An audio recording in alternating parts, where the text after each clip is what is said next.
Bab 752. Ibu kota kerajaan Agrel ini cukup makmur.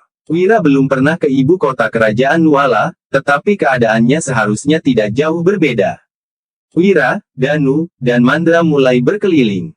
Biarpun menyebutnya jalan-jalan, nyatanya Wira bukan berkeliling tanpa tujuan. Dia pergi ke beberapa tempat-tempat bagus, bertemu banyak tuan muda dan sesekali mengobrol ringan dengan mereka. Sudah hampir tengah hari saat mereka pulang ke penginapan. Biantara yang menghilang sepanjang pagi pun telah kembali. Keduanya saling menyapa dengan senyuman. Kemudian, Wira berkata, "Sini kuperkenalkan, ini Mandra dan Danu. Mereka berdua adalah orang-orang kepercayaanku." Mendengar itu, Biantara buru-buru mengepalkan tinju tanda hormat seraya berujar, "Aku sudah lama dengar kalau ada banyak master di sisi Wira. Benar saja, kalian tampak luar biasa." Biantara pada dasarnya adalah orang yang mahir bergaul, meskipun terkadang kejam, dia juga berhati tulus. Danu dan Mandra tidak berani mengabaikannya. Bagaimanapun, orang itu sudah menyatakan kesediaannya mengabdi pada Wira, jadi dia adalah teman mereka. "Biantara, kamu hebat sekali bisa memikirkan strategi untuk menyembunyikan diri, aku kagum," ujar Mandra. "Iya, aku juga kagum dengan strategi luar biasamu," timpal Danu. Setelah bertukar beberapa kata, beberapa orang itu menjadi lebih dekat. "Wira, aku sudah membantumu mengirimkan undangan. Dia akan segera tiba," ujar Biantara tiba-tiba. Wira tertegun sejenak. Setelah memikirkannya, dia mengangguk lalu pergi menunggu di ruang kerja tanpa mengatakan apa-apa lagi. Tak lama, terdengar seseorang melaporkan bahwa Dewina sudah tiba. Pada saat ini, Danu dan Mandra baru tahu bahwa orang yang diundang itu adalah Dewina. Danu dan Mandra hendak menunggu di depan pintu untuk menyambut tamu sekaligus berjaga. Namun, Biantara mengibaskan tangannya dan buru-buru berkata, "Hei, Wira punya senapan, apalagi dia cuma wanita, jelas bukan tandingan Wira. Kalian ngapain masih di sini?" Danu dan Mandra tertegun sejenak, merasa sedikit terkejut. "Kami mau melindungi Kak Wira seperti biasa." "Kenapa kamu tanya begitu?" ujar Danu dengan curiga. Biantara terkekeh-kekeh seraya berkata, "Kalau itu pria, masih nggak apa-apa, tapi yang datang ini wanita. Selain itu, kalian mungkin nggak tahu kalau Nona Dewina ini memendam perasaan pada Wira. Bukannya kalian bakal mengganggu kalau berdiri di luar pintu." Mendengar ini, Danu dan Mandra langsung termangu. "Dia menyukai Kak Wira. Bukannya lamaran pernikahan itu palsu?" tanya Danu. Mereka telah mendengar tentang itu dari Wira sebelumnya, tetapi mereka tidak pernah menduga ada hubungan apapun di antara Wira dan Dewina. "Danu, Mandra, biarpun kita baru saling kenal, aku berani bertaruh kalian nggak mengerti soal cinta. Danu, kamu belum pernah benar-benar jatuh cinta, apalagi cinta yang membara selamanya. Mandra, kamu pernah memiliki kekasih sebelumnya, tapi itu jelas berbeda dengan hubungan Wira, bukan?" kata Biantara. Mendengar itu, keduanya sontak tertegun, lalu mereka pun mengangguk. Benar, Danu tidak pernah benar-benar jatuh cinta pada seorang gadis manapun. Dia adalah sosok yang pendiam, lurus, dan sederhana. Sementara itu, Mandra adalah bandit kasar. Jika tertarik pada seorang wanita, dia tidak merasa perlu bersikap romantis, cukup tundukkan saja langsung. Dia tidak terlalu memikirkan soal cinta. Biantara berujar, "Benar, kan? Kalian nggak paham soal cinta sejati. Wira memang bilang itu palsu, tapi coba saja pikirkan, wanita mana yang mau menerima lamaran begitu saja? Biarpun perjanjian nikah keduanya itu adalah bagian dari strategi Wira, kalau nggak ada perasaan sama sekali, mana mungkin mereka bisa begitu harmonis.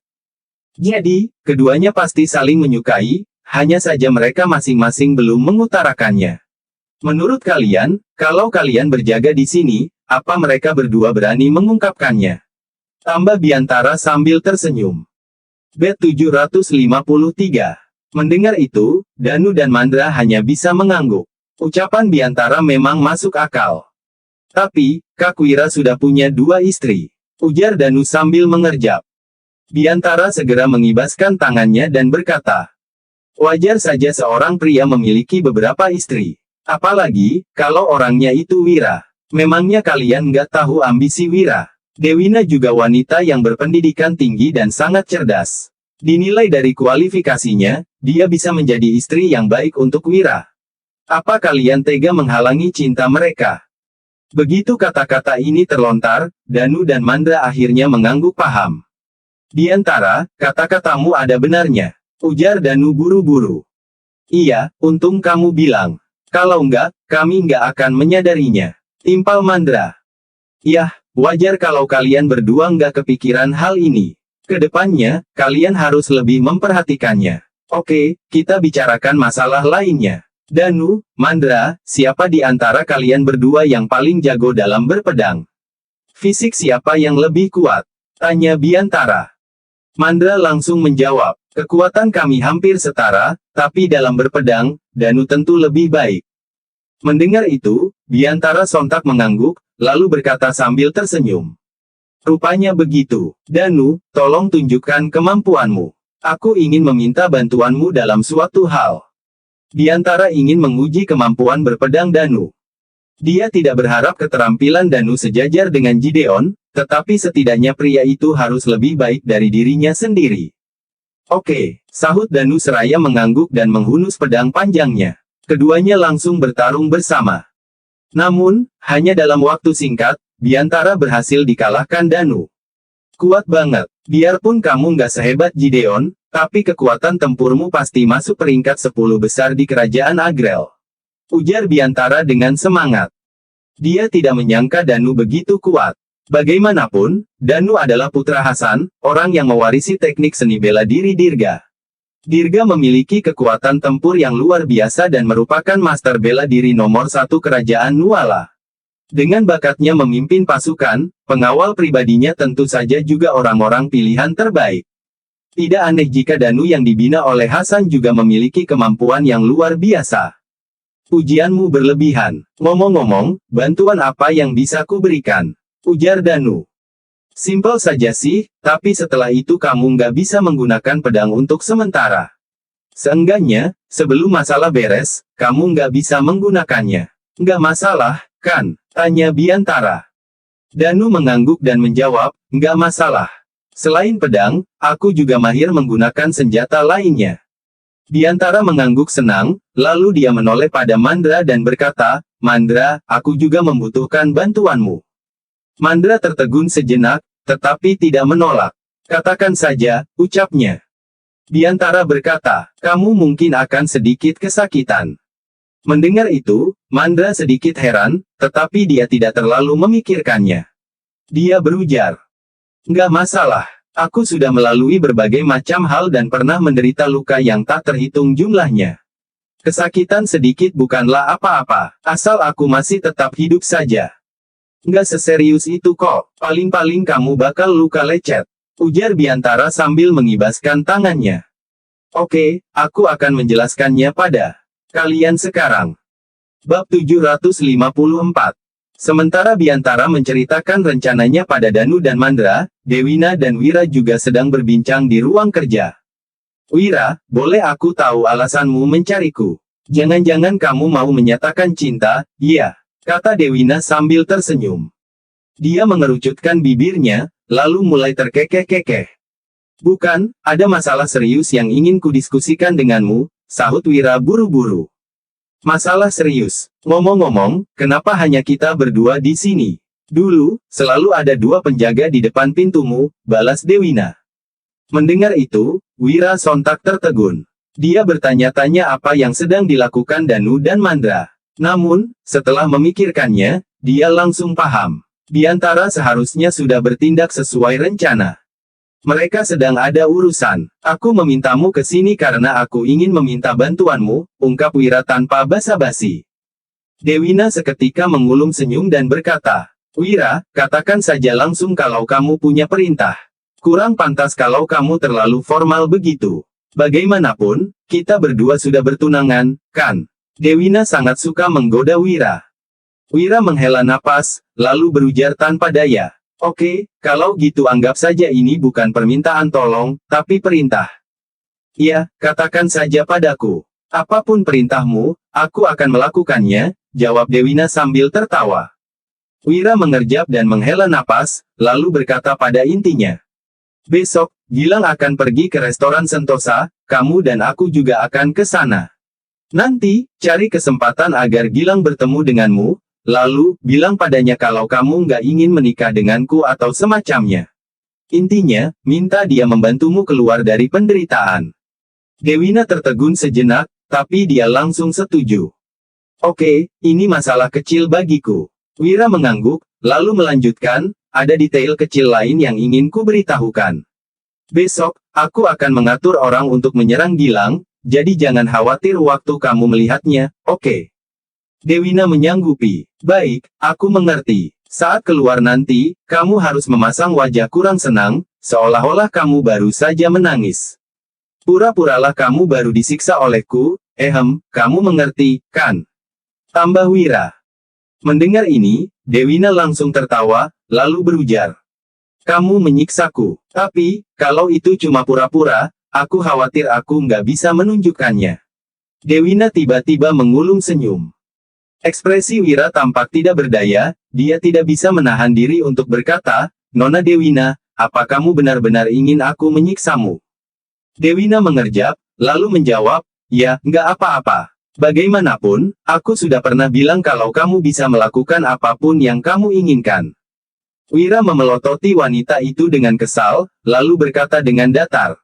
Nona Dewina, sekarang kita hanya berdua. Apa kamu nggak takut aku berbuat macam-macam karena mendengar godaanmu? Alhasil, Dewina malah berujar dengan riang. Boleh, boleh saja. Wira seketika kehilangan kata-kata. Dia benar-benar tidak berdaya menghadapi Dewina. Hehe, aku cuma menggodamu, kata Dewina sambil tersenyum. Dia lantas berdiri, lalu melepaskan ikatan rambutnya dan mengacak-acak pakaiannya. Gimana kalau begini? Tanya Dewina sambil berbalik memandang Wira, menunjukkan sosoknya yang memesona. Pada dasarnya, dia sudah sangat cantik. Dengan penampilannya sekarang, dia kian terlihat menggoda, seolah-olah pesonanya bisa membuat siapapun hilang kendali. Wira pernah menjumpai berbagai wanita cantik, tetapi Dewina memang tidak kalah cantik dari Wulan dan Dian. Dia bahkan setingkat lebih menawan dibanding mereka. Wulan seperti bunga teratai yang polos dan suci, sementara Dian memiliki pesona dewasa. Bab 755. Di sisi lain, Dewina menawan sekaligus sedikit ceria. Kedua kualitas yang saling bertentangan ini dimiliki Dewina, membuatnya sangat menggoda. Wira menarik napas dalam-dalam, lalu buru-buru berkata. Nona Dewina, sebaiknya kamu nggak melakukan ini di depanku, pengendalian diriku nggak sebagus itu. Dewina sontak terkekeh-kekeh sambil menutupi bibirnya. Kemudian, dia berkata. Sudah, aku pergi dulu. Sampai jumpa besok. Dewina keluar dari pintu bertepatan dengan Biantara dan yang lainnya masuk. Melihat penampilan berantakan wanita itu, Danu dan Mandra langsung tercengang. Sebaliknya, Biantara hanya tersenyum tipis. Setelah Dewina pergi, Danu berseru. Astaga, ternyata benar. Biantara, ucapanmu sama sekali nggak salah. Biantara berkata bangga. Sudah pasti, penilaianku ini akurat loh. Saat ini, Wira yang keluar dari ruang kerja langsung melihat ekspresi aneh ketiga orang itu. Wira tertegun sejenak, tetapi sebelum dia sempat bicara, Biantara sudah menangkupkan tinjunya dan berujar. Wira, selamat, ya. Wira berkata dengan ekspresi heran, hah, apa maksudmu? Selamat apanya? Biantara segera menyahut, selamat karena sudah mendapatkan Nona Dewina. Wira langsung terbengong-bengong. Dia lantas berkata, Biantara, kamu ngomong apa sih? Aku cuma bertindak sesuai rencana. Memang sesuai rencana sih, tapi, Danu, Mandra, gimana menurut kalian? Ujar Biantara sambil tertawa. Danu mengangguk, tetapi tidak mengatakan apa-apa. Sebaliknya, Mandra langsung tersenyum dan menimpali. Kak Wira, seorang pria mencintai wanita itu normal kok. Wira tertegun. Pria mencintai wanita itu normal. Apa yang sedang mereka bicarakan? Kak Wira, Nona Dewina sangat baik padamu, kamu jelas nggak boleh mengecewakannya. Nanti, biar kami yang jelaskan masalah ini pada Kak Wulan dan Kak Dian.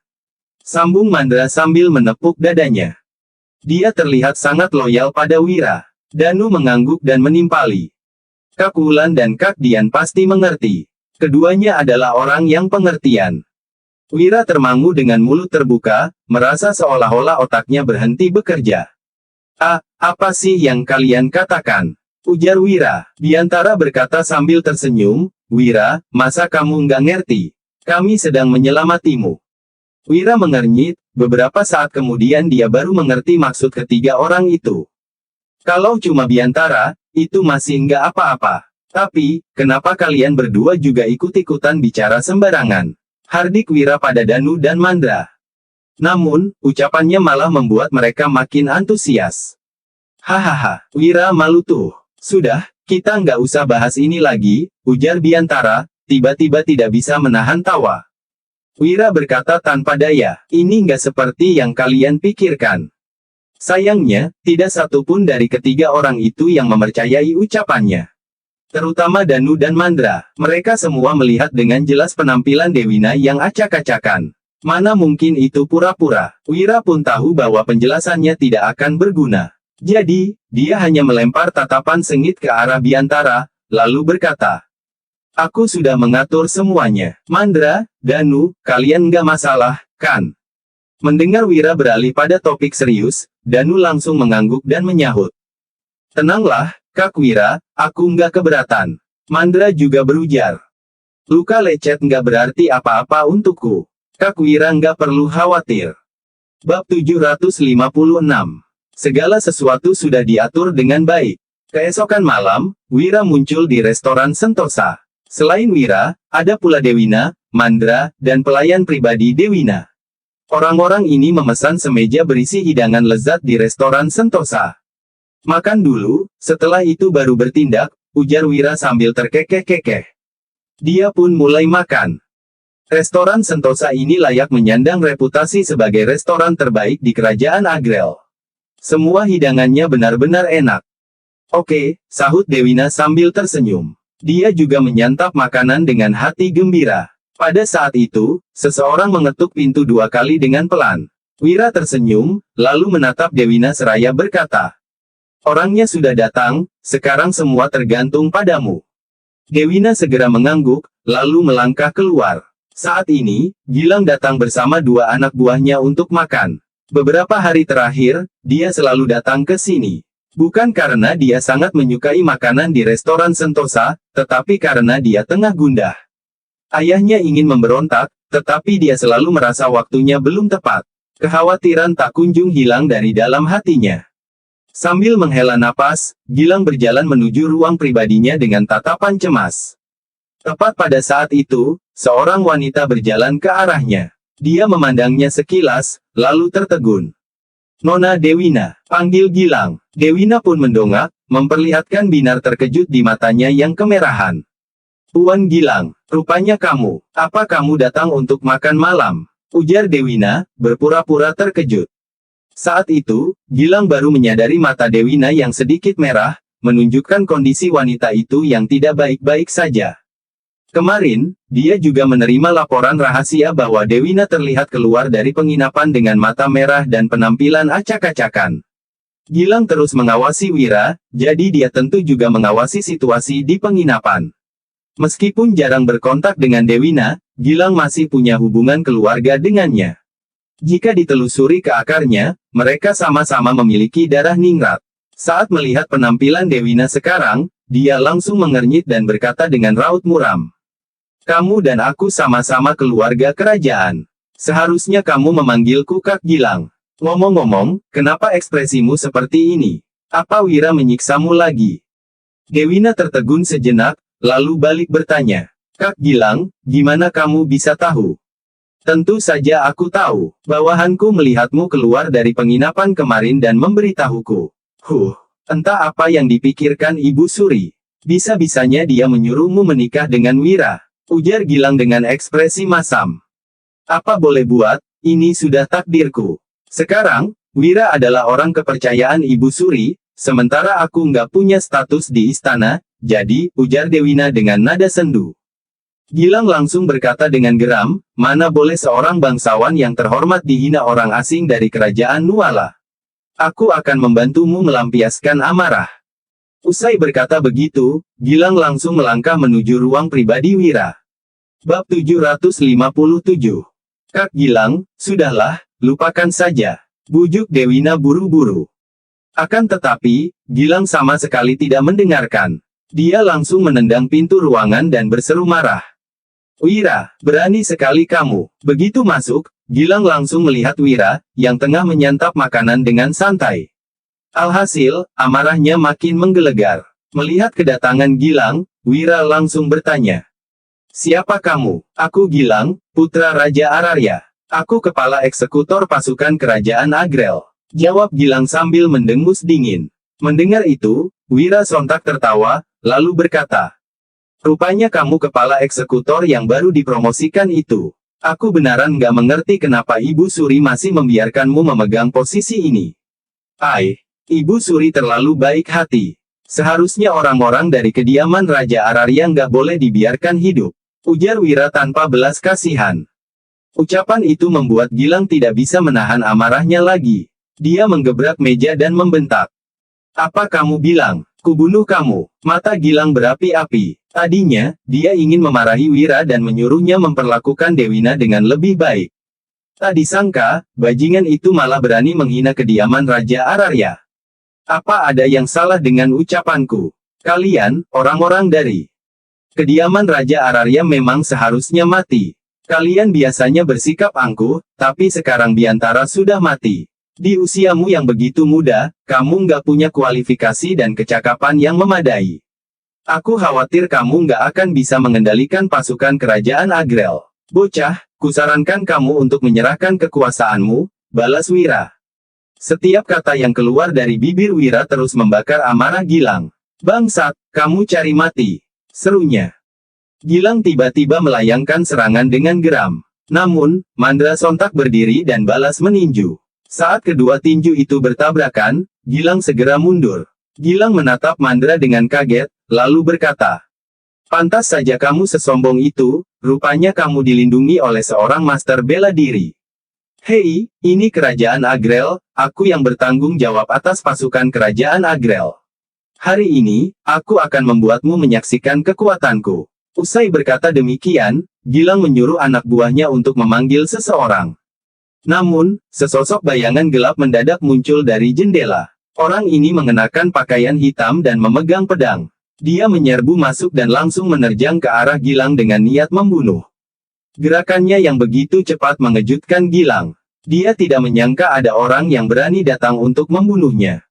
Pada saat kritis, Wira berseru, hajar dia. Begitu kata-kata itu terlontar, Mandra yang masih berada di dekat Gilang segera maju dan menendang. Akan tetapi, sosok berbaju hitam itu sangat cepat dan berhasil menghindari tendangan itu. Mandra kembali bangun, lalu bertarung sengit dengan sosok itu. Namun, sosok berbaju hitam memiliki teknik pedang yang luar biasa, sementara Mandra tidak membawa senjata, jadi dia sedikit kewalahan. Saat menghindar dari serangan lawan, lengan Mandra tiba-tiba tergores dan mengeluarkan darah. Kemudian, sosok berbaju hitam itu berkelebat dan langsung kabur dari jendela. Saat ini, Gilang baru sadar dari lamunannya. Wira buru-buru menghampiri Mandra dan bertanya, Mandra, kamu nggak apa-apa, kan?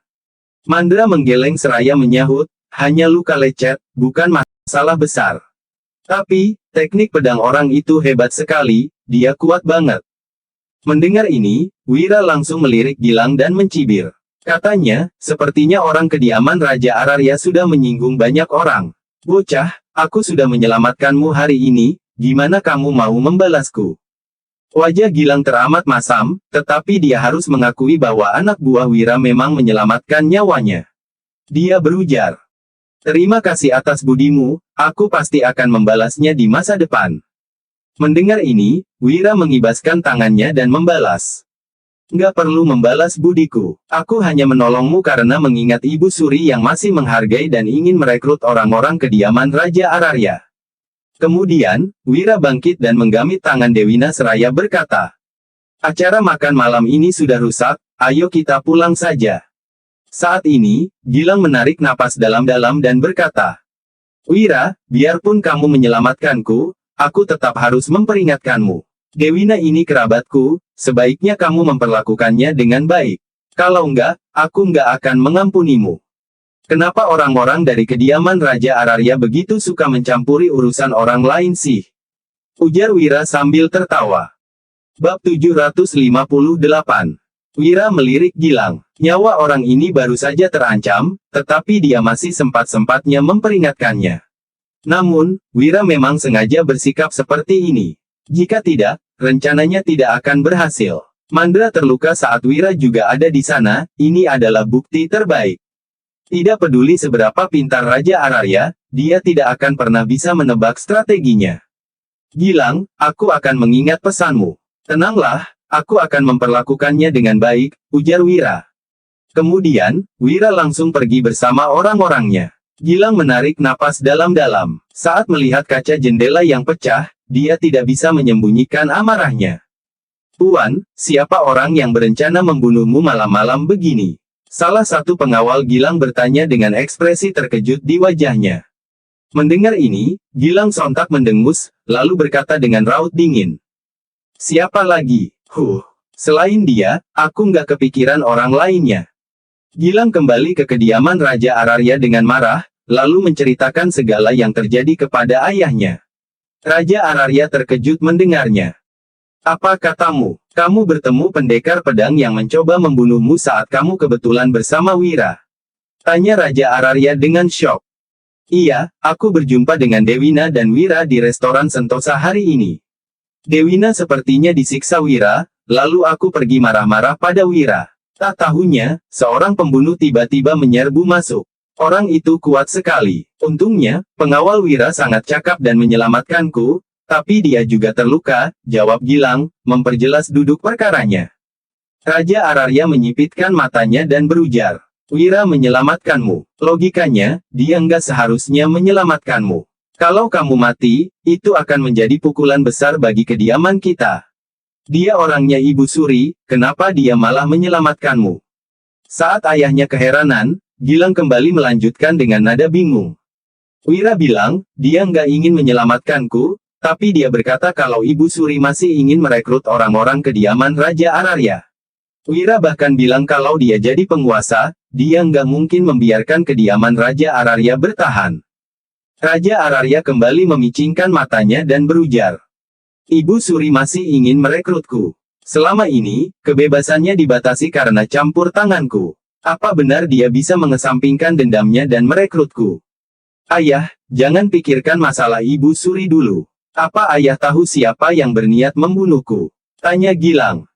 Raja Ararya memikirkannya sejenak, lalu berkata, kemungkinan itu pengikut Ibu Suri atau pengikut Raja Byakta. Pengikut Raja Kresna bukan master pedang. Pengikut di istana Ibu Suri belum pernah beraksi, jadi aku nggak tahu senjata apa yang dia gunakan. Gideon yang mengikuti Raja Byakta adalah master pedang. Dilihat dari situasinya sekarang, kemungkinan besar pelakunya itu dia. Mendengar itu, Gilang pun bertanya, kenapa Raja Byakta ingin membunuhku? Apa manfaatnya dia membunuhku? Gilang tidak terlalu mengerti, tetapi Raja Ararya justru tertawa. Kalau semua berjalan sesuai rencana Raja Byakta, hanya ada dua tujuan dia ingin membunuhmu. Pertama, dia ingin memfitnah Ibu Suri sehingga kita dan Ibu Suri makin bermusuhan. Jawab Raja Ararya. Bab 759. Usai Raja Ararya berkata demikian, Gilang tak kuasa bertanya. Ayah, tapi kita sudah berkomitmen untuk berseberangan dengan Ibu Suri, jadi kenapa dia masih melakukan ini? Raja Ararya melanjutkan, berseberangan dan memiliki dendam itu sedikit berbeda. Mungkin saat berseberangan sebelumnya, kita masih menyisakan ruang untuk berkompromi. Tapi sekarang, setelah ada dendam pembunuhan, itu menandakan bahwa perdamaian nggak akan pernah terjadi lagi. Kediaman Raja Ararya pasti akan murka. Tapi, dia melakukan semua ini juga demi alasan kedua, yaitu setelah kamu mati, kediaman Raja Ararya nggak akan memiliki keturunan lagi. Dalam keluarga kerajaan, keturunan adalah yang paling penting. Begitu kamu mati, garis keturunanku akan terputus. Kalaupun kita menang, itu nggak berarti apa-apa, jelas Raja Ararya. Semua orang di kerajaan Agrel juga menyaksikan. Aku akan makin tua dan nggak ada yang menggantikanku. Sementara itu, Raja Byakta memiliki banyak keturunan.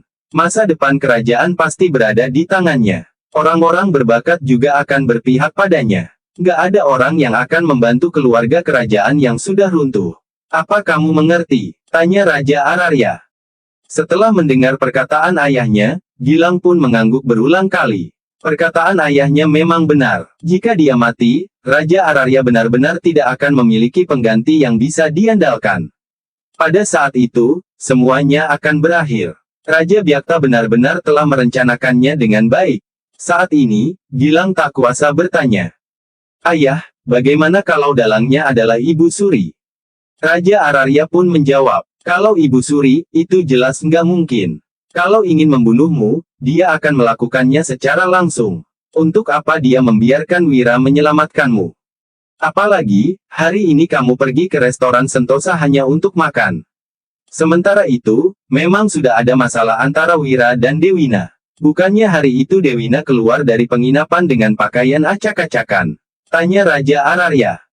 Kemudian, Raja Ararya kembali menjelaskan. Jadi, menurutku kemungkinan bahwa Ibu Suri adalah dalangnya sangat kecil.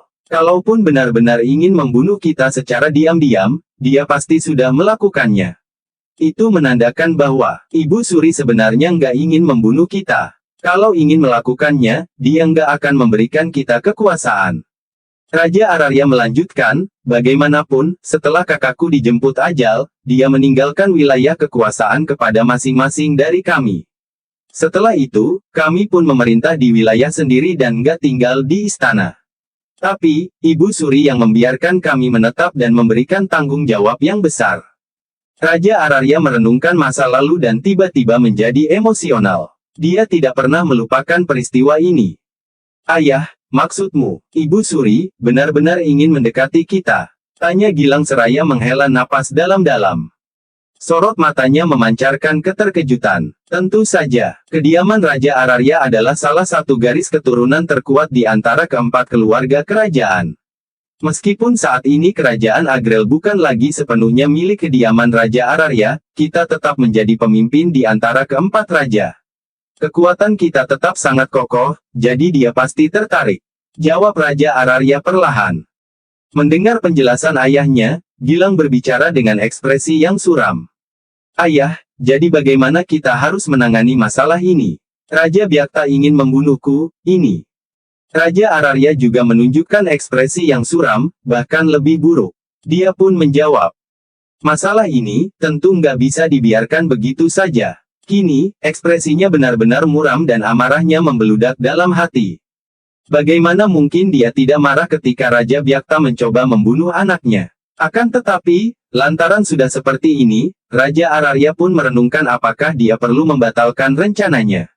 Saat Raja Ararya sedang ragu-ragu, Wira dan Biantara tengah duduk berhadapan satu sama lain. Biantara menatap Wira, lalu langsung berkata, semuanya sudah siap. Sekarang sudah waktunya bagimu untuk tampil. Kamu sudah tahu apa yang harus dikatakan, kan? Sementara itu, Wira yang mendengar pertanyaannya sontak tersenyum. Saat ini, Biantara melanjutkan.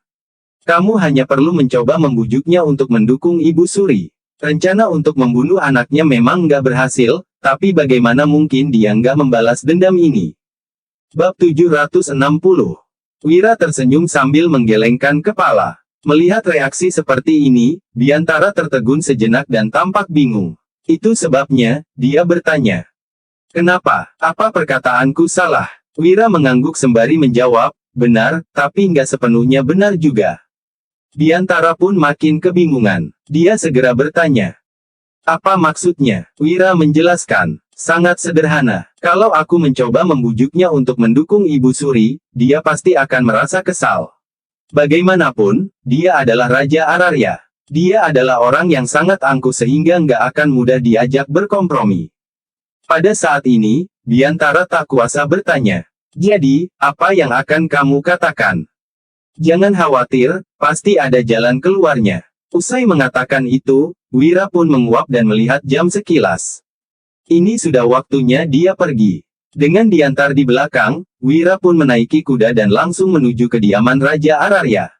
Setelah melakukan begitu banyak persiapan, kini sudah waktunya untuk membahas segalanya dengan Raja Ararya. Sementara itu, Raja Ararya dan Gilang masih berada di dalam ruangan. Mereka sedang merenungkan cara untuk mengatasi situasi ini. Namun, tiba-tiba ada pelayan yang datang dan melaporkan. "Tuan, duta dari kerajaan Nuala, Wira, ingin bertemu dengan Anda." Kata-kata ini membuat Raja Ararya dan Gilang terkejut. "Sepertinya, dia datang untuk memberi ceramah," ucap Raja Ararya yang memicingkan matanya. Kemudian, dia lagi-lagi berkata, "Biarkan dia masuk dan siapkan teh." Usai menerima perintah dari Raja Ararya, pelayan itu segera pergi. Pada saat ini, Gilang berkata, "Ayah, kita." Raja Ararya melambaikan tangan sembari menyela. "Setelah bertemu dengannya, kita baru lihat situasinya saja." Usai mengatakan itu, mereka pun menunggu dengan sabar. Tidak lama kemudian, Wira tampak masuk ke dalam ruangan. "Hormat kepada Raja Ararya dan Tuan Muda Gilang," ucap Wira sambil sedikit membungkuk. Kemudian, dia tersenyum kepada keduanya. Raja Ararya melirik Wira sekilas dan berkata dengan acuh tak acuh, "Wira, ternyata kamu memang seperti yang dirumorkan. Setelah kamu datang ke ibu kota, ada begitu banyak hal yang terjadi dan semuanya berkaitan denganmu. Aku baru memahami alasan Ibu Suri yang mendatangkan kamu secara paksa." Raja Ararya tampak menyipitkan matanya dengan menunjukkan ekspresi yang datar sekarang. Saat mendengar hal ini, Wira berkata sambil tersenyum, "Raja Ararya, kamu terlalu memujiku. Aku selalu menjaga sikap dan gak pernah melakukan hal buruk. Jadi, jangan salah paham tentangku." Raja Ararya sontak mendengus dingin ketika mendengarnya. Setelah itu, dia pun bertanya, "Katakanlah, ada apa kamu datang hari ini?" Dia tidak mengerti apa yang dipikirkan oleh Wira, bahkan tidak tahu apa yang ingin dilakukannya. Jadi, dia langsung ke pokok permasalahan dan bertanya demikian. "Sebenarnya, aku datang untuk meminta imbalan," jawab Wira sambil tersenyum santai. Raja Ararya tertegun sejenak, lalu tak kuasa bertanya, "Imbalan apa? Loh, apakah Tuan Muda nggak memberitahumu? Di restoran Sentosa hari ini, pengawalku sudah menyelamatkan nyawa Tuan Muda Gilang." Jelas Wira. Saat mendengar perkataan ini, Raja Ararya pun tersenyum. "Oh, ternyata demi masalah ini. Katakanlah, apa yang kamu inginkan sebagai imbalan?" tanya Raja Ararya dengan nada santai. Namun, sebenarnya sudah memiliki firasat tentang apa yang diinginkan oleh Wira. "Awalnya, aku ingin meminta Raja Ararya mendukung Ibu Suri sebagai imbalannya, tapi kamu seharusnya nggak bersedia, kan?" tanya Wira sambil tersenyum. Mendengar hal ini, Raja Ararya pun berkata sambil tersenyum, "Kediaman Raja Ararya selalu berada di bawah naungan pemerintah pusat, jadi tentu saja aku berada di bawah komando Ibu Suri. Kenapa? Apakah Tuan Wira buta dan menganggapku sebagai orang kerajaan Nuala?" Raja Ararya tampak menatap Wira dengan ekspresi sedikit meledek. Bab 761. Wira tidak terlalu peduli. Dia hanya tersenyum acuh tak acuh sembari merespons, "Baguslah kalau begitu. Karena Raja Ararya setia pada istana, Ibu Suri bisa merasa tenang. Kalau begitu, aku nggak akan meminta imbalan apapun, cukup dengan 100 miliar gabak saja." Setelah Wira mengucapkan itu, Raja Ararya tampak tak acuh. Uang sejumlah 100 miliar gabak bukanlah jumlah besar bagi kediaman Raja Ararya. "Tentu nggak masalah. Tuan Wira sudah menyelamatkan nyawa anakku. Uang sesedikit itu nggak ada apa-apanya," jawab Raja Ararya sambil tersenyum santai. Setelah mendengar ini, Wira pun berkata sambil tersenyum, "Sepertinya Raja Ararya sangat kaya. Kalau begitu, mari kita membahas urusan penting sekarang." Usai mendengarkan perkataan Wira, Raja Ararya mengamatinya seraya tersenyum acuh tak acuh. Setelah sekian lama, dia pun berkata, "Baiklah, jadi ada apa Tuan Wira datang kemari hari ini?" Wira yang mendengar pertanyaan itu segera menjawab dengan santai, "Tentu saja tentang upaya pembunuhan. Ibu Suri sudah mengetahui hal ini dan mengutusku untuk menghiburmu. Sebenarnya, nggak masalah juga kalau aku nggak datang." Wira menimpali, "Pada akhirnya, Ibu Suri adalah target utamamu dan tujuanmu yang sebenarnya adalah menguasai kerajaan Agrel. Tapi, karena Ibu Suri sudah mengutusku, aku nggak punya pilihan selain datang kemari."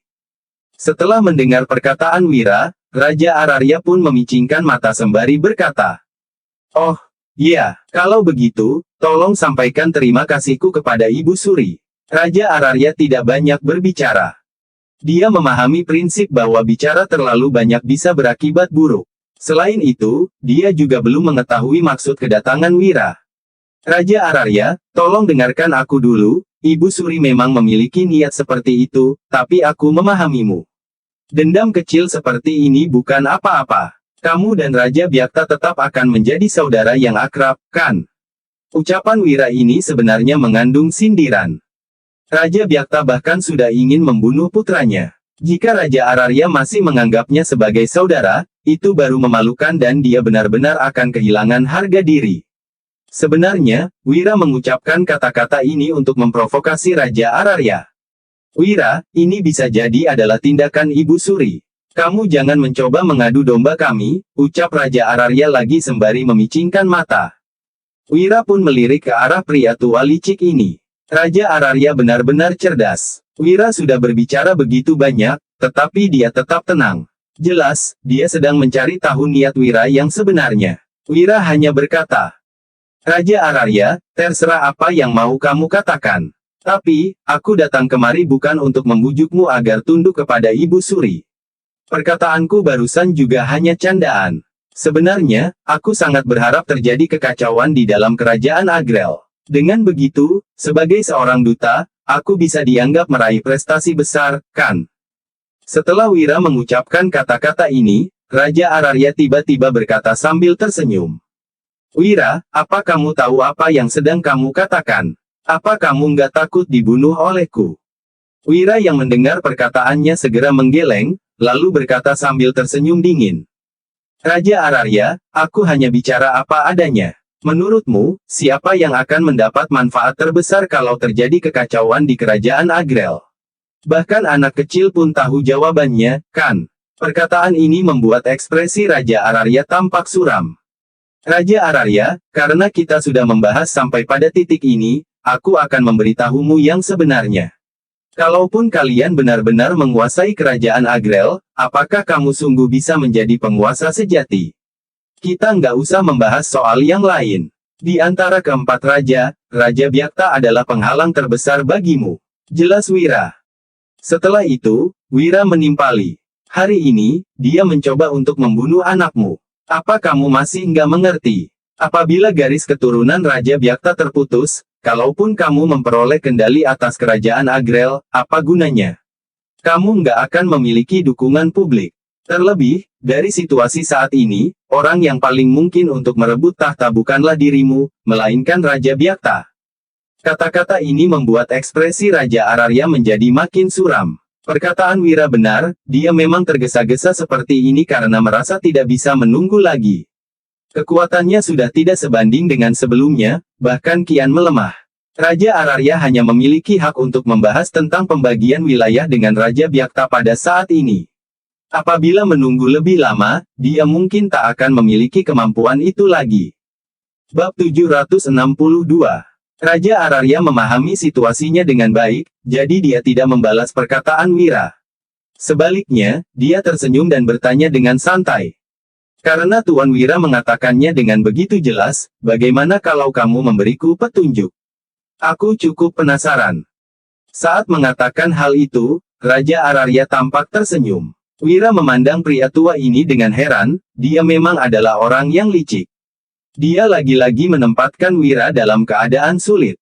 Akan tetapi, Wira tidak peduli. Pada titik ini, memang ada beberapa hal yang harus diucapkan. "Raja Ararya, petunjuk dariku sama sekali nggak penting. Semuanya tergantung pada pilihanmu," ucap Wira. Raja Ararya pun terdiam sejenak, lalu dia bertanya sambil tersenyum. "Pilihan apa yang kamu maksud?" "Raja Ararya, aku sudah berbicara dengan tulus dan terbuka kepadamu, tapi kamu malah mengucapkan hal-hal yang ambigu. Apakah ini memang sikap raja di kerajaan Agrel? Apakah ini sikap seorang raja yang berkuasa di kerajaan Agrel?" tanya Wira. Wira mendengus dingin dan tak kuasa mengolok-oloknya. "Kamu begitu bertele-tele. Aku yang hanya seorang duta bahkan jauh lebih baik darimu. Setidaknya, aku berkata dengan lugas. Gilang, apakah ayahmu selalu seperti ini? Aku mungkin nggak seharusnya datang hari ini. Ini adalah sindiran yang sangat tajam. Wira hanya ingin membuat Raja Ararya tahu bahwa orang licik sepertinya jangan harap bisa bermain trik di hadapannya. Itu benar-benar lelucon. Ayah, Gilang juga merasa lumayan malu. Bagaimanapun, mereka adalah anggota kediaman Raja Ararya. Bertele-tele seperti ini memang kurang pantas. Wira, aku sudah tahu bahwa perkataanmu tajam. Karena bisa hidup sampai sekarang, aku tentu nggak begitu peduli dengan harga diri. Aku masih penasaran, pilihan apa yang kamu maksud? Tanya Raja Ararya. Dia sama sekali tidak terpengaruh oleh kata-kata Wira. Perlu diakui bahwa pria tua ini benar-benar berpengalaman dalam dunia politik. Bukan hal yang mudah untuk memengaruhinya. Namun, Wira malah tersenyum. Memangnya kenapa jika Raja Ararya sulit untuk dipengaruhi? Kalaupun dia sangat keras kepala, Wira tetap akan meyakinkannya. Karena kamu nggak ingin mengatakannya, aku akan melakukannya, tapi kamu nggak boleh marah dengan seberapa banyak yang kukatakan, ucap Wira seraya menangkupkan tangan dan tersenyum. Sementara itu, Raja Ararya melambaikan tangannya, lalu berkata sambil tersenyum. Nggak apa-apa, aku bisa menerima kritik. Silakan katakan saja. Sembari duduk dengan tenang, Wira menuangkan secangkir teh untuk dirinya sendiri. Usai menyeruputnya, dia melanjutkan. Pilihan pertama sangat sederhana, yaitu lanjut berseberangan dengan Ibu Suri dan menjatuhkannya. Kamu nggak perlu menyangkal, anak kecil pun tahu niatmu yang sebenarnya. Kalau terus mengucapkan kata-kata itu, kamu akan terkesan kurang gentleman. Tapi, menurutku pilihan ini sangat bodoh. Saat mengendalikan tahta dan bisa bertindak semena-mena saja, kamu nggak bisa menjatuhkan Ibu Suri. Sekarang, kamu bahkan nggak memiliki hak tersebut. Kalau kamu benar-benar melanjutkan pilihan ini, itu sama saja dengan membunuh diri. Ucap Wira dengan nada tajam. Dia tidak bersikap sungkan sama sekali. Wira kembali menimpali. Raja Ararya, aku nggak bermaksud untuk berbicara kasar. Kamu seharusnya tahu karakter dari Raja Byakta. Dia adalah orang yang sangat pintar dan kaya raya. Saat ini, apa kamu benar-benar yakin bahwa kamu bisa mengendalikan tahta? Selain itu, tak peduli apakah kamu bisa mengalahkannya atau enggak, kalaupun kalian bekerja sama dan membagi kerajaan Agrel, berdasarkan kekuatanmu sekarang, apa kamu berhak untuk membagi kerajaan Agrel dengannya? Tanya Wira. Dia bahkan ingin membunuh Gilang sekarang. Itu artinya, dia sama sekali nggak menganggapmu. Begitu Ibu Suri runtuh, kamu pasti akan bernasib sama dengannya. Tegas Wira. Setelah itu, Wira mengingatkan. Kalau kamu ingin meneruskan pilihan bodoh ini, aku nggak akan menghentikanmu. Tapi, aku bisa memberitahumu bahwa Ibu Suri jauh lebih hebat dari yang kamu bayangkan. Kalaupun bekerja sama, kalian belum tentu bisa menandinginya. Hingga saat itu, bukan hanya nyawamu yang akan terancam, kediaman Raja Ararya juga akan hancur dalam sekejap. Nantinya, kamu nggak akan punya kesempatan untuk menyesal. Jelas Wira dengan tenang. Namun, Raja Ararya yang mendengar penjelasannya menunjukkan ekspresi yang suram. Gilang juga berekspresi yang sama dengan ayahnya. Bab 763. Huff. Wira, bagaimana kamu bisa tahu bahwa Ibu Suri cukup hebat? Tanya Raja Ararya sembari mendengus dingin. Kenapa? Aku nggak takut untuk memberitahumu bahwa Raja Kresna dan Raja Tanui adalah bawahan Ibu Suri. Jelas Wira. Satu kalimatnya ini sontak membuat ekspresi Raja Ararya berubah secara drastis. Apa? Bagaimana mungkin? Seru Raja Ararya yang sama sekali tidak percaya. Ini benar-benar mustahil. Raja Ararya tak kuasa bertanya. Raja Tanui membencimu karena kamu sudah membunuh ayahnya, sedangkan Raja Kresna bahkan nggak ingin menikahkan putrinya denganmu. Ibu Suri bertindak semena-mena. Bagaimana mungkin dia bisa mendapatkan dukungan dari mereka? Namun, Wira hanya berkata sambil tersenyum. Kamu nggak percaya, kan? Oke, kalau kamu nggak percaya, itu urusanmu. Sekarang, aku akan menjelaskan pilihan kedua. Begitu Raja Ararya mendengar ini, dia langsung memicingkan mata dan bertanya. Apa pilihan kedua? Wira menjawab secara terus terang, berpura-pura bekerja sama, tapi sebenarnya kamu ingin menaklukkan Raja Byakta. Aku dan Ibu Suri sama-sama mengetahui rencana kalian. Kalian semua ingin membagi kerajaan Agrel, kan? Giandra tetap akan menjaga perbatasan, Raja Kresna nggak ikut dalam operasi ini, sementara kamu dan Raja Byakta berencana untuk membagi kerajaan Agrel. Apa kamu kira, aku nggak tahu tentang rencana ini? Tanya Wira. Raja Ararya tertegun sejenak. Rencananya memang seperti itu, tetapi bisa-bisanya Wira mengetahuinya. Mungkinkah Raja Tanui dan Raja Kresna benar-benar adalah bawahan dari Senia? Wira melanjutkan. Setelah menyingkirkan Raja Byakta dan menyerahkan kekuasaan, kamu masih adalah Raja Ararya. Kediaman Raja Ararya tetap menjadi keluarga kerajaan. Kamu akan menikmati kekayaan dan kemuliaan seumur hidupmu. Setidaknya, setelah semuanya berakhir, Ibu Suri nggak akan membunuhmu. Kamu jauh lebih paham tentang orang seperti apakah Ibu Suri daripada aku. Kalau dia ingin membunuhmu, mungkin kamu nggak akan mencapai hari ini. Raja Ararya, pertimbangkanlah dengan cermat. Apa kamu ingin mengambil risiko yang nggak bisa diukur keberhasilannya, bahkan mungkin menghadapi rencana jahat dari Raja Byakta, serta konflik bersenjata di masa depan? Tanya Wira. Pilihan lainnya adalah kalau kamu bergabung dengan Ibu Suri untuk menghadapi Raja Byakta, setelah nantinya berhasil, kamu tetap akan menjadi Raja Ararya dengan segala kekayaan dan kemuliaan yang tak ada habisnya. Di antara dua pilihan ini, pilihlah sendiri. Setelah mengucapkan ini, Wira tidak lagi berbicara. Wira tahu bahwa Raja Ararya bukanlah orang bodoh. Dia pasti akan memilih dengan benar. Orang yang bijak tahu harus memilih apa. Raja Ararya tampak merenung dan menelan air liurnya. Sejujurnya, dia benar-benar panik sekarang. Raja Ararya pun berkata, ini adalah pertama kalinya dia merasa gugup setelah berbicara dengan Wira. Dia tidak pernah membayangkan bahwa Senia ternyata begitu hebat. Raja Ararya, aku akan mengatakan satu hal lagi. Ini adalah pilihan terakhir dalam hidupmu. Kalau memilih dengan bijak, kamu akan menikmati kemuliaan dan kekayaan seumur hidup. Kalau salah memilih, kamu akan kehilangan segalanya dalam sekejap. Usai mengatakan ini, Wira lagi-lagi menyeruput teh. Dia tahu bahwa Raja Ararya pasti akan memilih Senia. Tidak memerlukan alasan lain, hanya demi kediaman Raja Ararya saja. Di masa lalu, dia tidak memilih karena dia mempercayai Raja Byakta. Namun, kini dengan percobaan pembunuhan dari Raja Byakta pada Gilang, kepercayaan di antara mereka sudah retak. Apa yang harus dilakukan Wira adalah memperparah retakan ini. Meskipun metodenya lebih lugas, itu adalah cara yang paling efektif. Bab 764. Raja Ararya tampak berpikir untuk waktu yang lama, lalu dia menelan ludahnya dengan susah payah.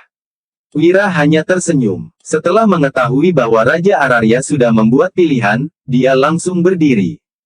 Kalau kamu sudah memutuskan, mari kita pergi ke istana bersama-sama. Ibu Suri akan menjagamu. Kalau kamu nggak memilih Ibu Suri, aku mohon Raja Ararya jangan membunuhku.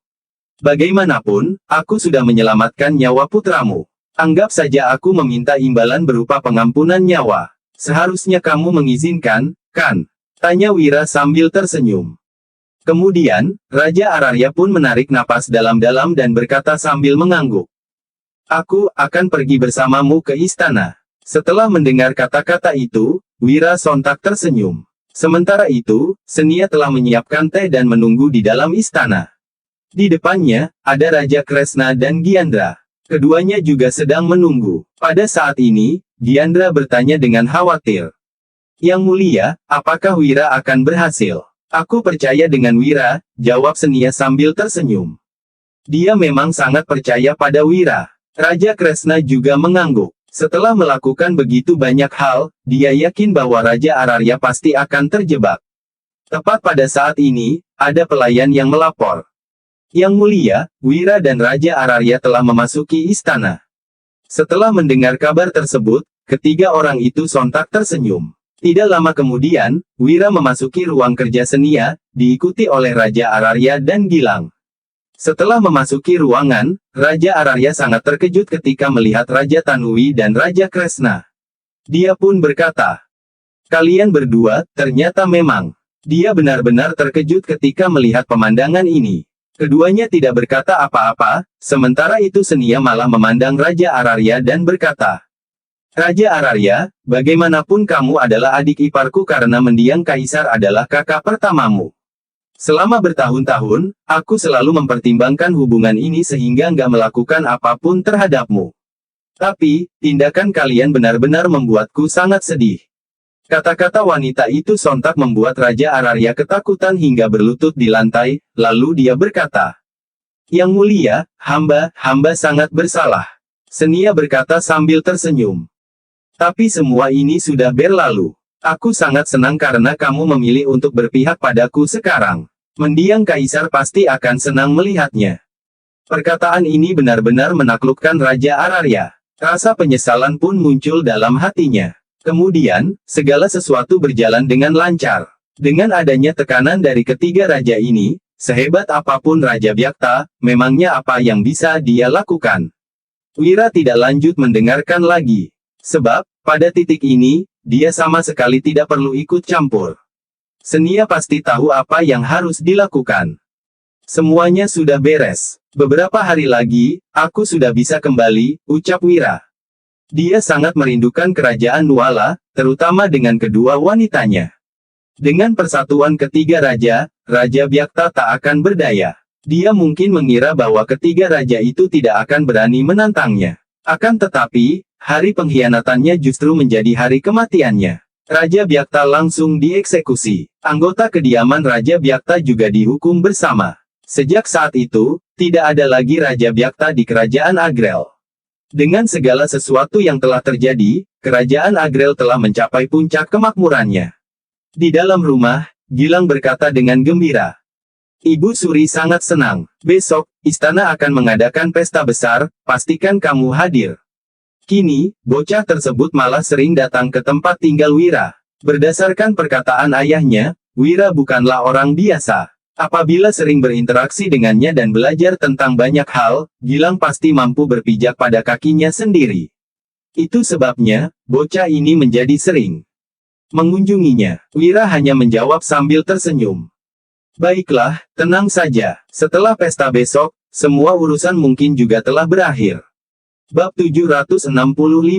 Dewina datang berkunjung pada tengah malam. Saat ini, matanya tidak bersinar ceria seperti biasanya. Sebaliknya, sorot matanya memancarkan kerinduan dan keengganan. Sekarang, semuanya sudah berakhir, kamu mau kembali ke kerajaan Nuala, iya? Tanya Dewina sambil memandang Wira. Hatinya terasa sedikit tidak rela. Iya, tentu saja aku ingin kembali, jawab Wira sambil tersenyum. Dewina kian sedih mendengarnya. Dia bertanya lagi. Apa kita masih bisa bertemu? Setelah bergaul dengan Wira selama beberapa waktu ini, Dewina akhirnya benar-benar tertarik pada pria itu. Para wanita selalu menyukai tipe pria yang cerdas dan bisa tetap tenang di saat krisis. Wira tahu apa yang dirasakan Dewina padanya, tetapi dia masih khawatir. Waktu itu, dia sudah berjanji menikahi Dian tanpa seizin Wulan. Kali ini, dia tidak ingin melakukan kesalahan yang sama. Namun, Wira harus mengakui bahwa Dewina benar-benar menyentuh hatinya. Dia sudah banyak membantunya. Apapun bantuan yang diminta Wira, wanita itu selalu menyanggupinya. Biasanya, Dewina selalu terlihat ceria. Tak disangka, hari ini dia akan terlihat begitu sendu. Wira menarik napas dalam-dalam, lalu mengangguk dan berkata, kita akan bertemu lagi. Dewina mengumpulkan keberaniannya, lalu tiba-tiba bertanya, boleh nggak aku ikut denganmu? Dia tahu Wira sudah menikah dan sangat menyayangi istrinya, tetapi dia tidak bisa menahan diri untuk bertanya. Wira sadar, setelah berbagai hal yang terjadi, reputasi Dewina terkait erat dengannya. Jika dia pergi, wanita itu mungkin akan menjadi bahan gunjingan orang lain selama sisa hidupnya. Jelas-jelas Dewina mengetahui hal ini, tetapi dia tetap tidak mengeluh. Wira menarik napas dalam-dalam, lalu mengangguk seraya berkata, oke, kalau kamu mau, ikutlah denganku. Mendengar ini, Dewina sontak menghambur ke pelukan Wira dengan gembira. Kamu nggak menganggap aku wanita murahan, kan? Tanya Dewina dengan cemas. Nggak akan, aku tahu orang seperti apa dirimu, balas Wira sambil tersenyum.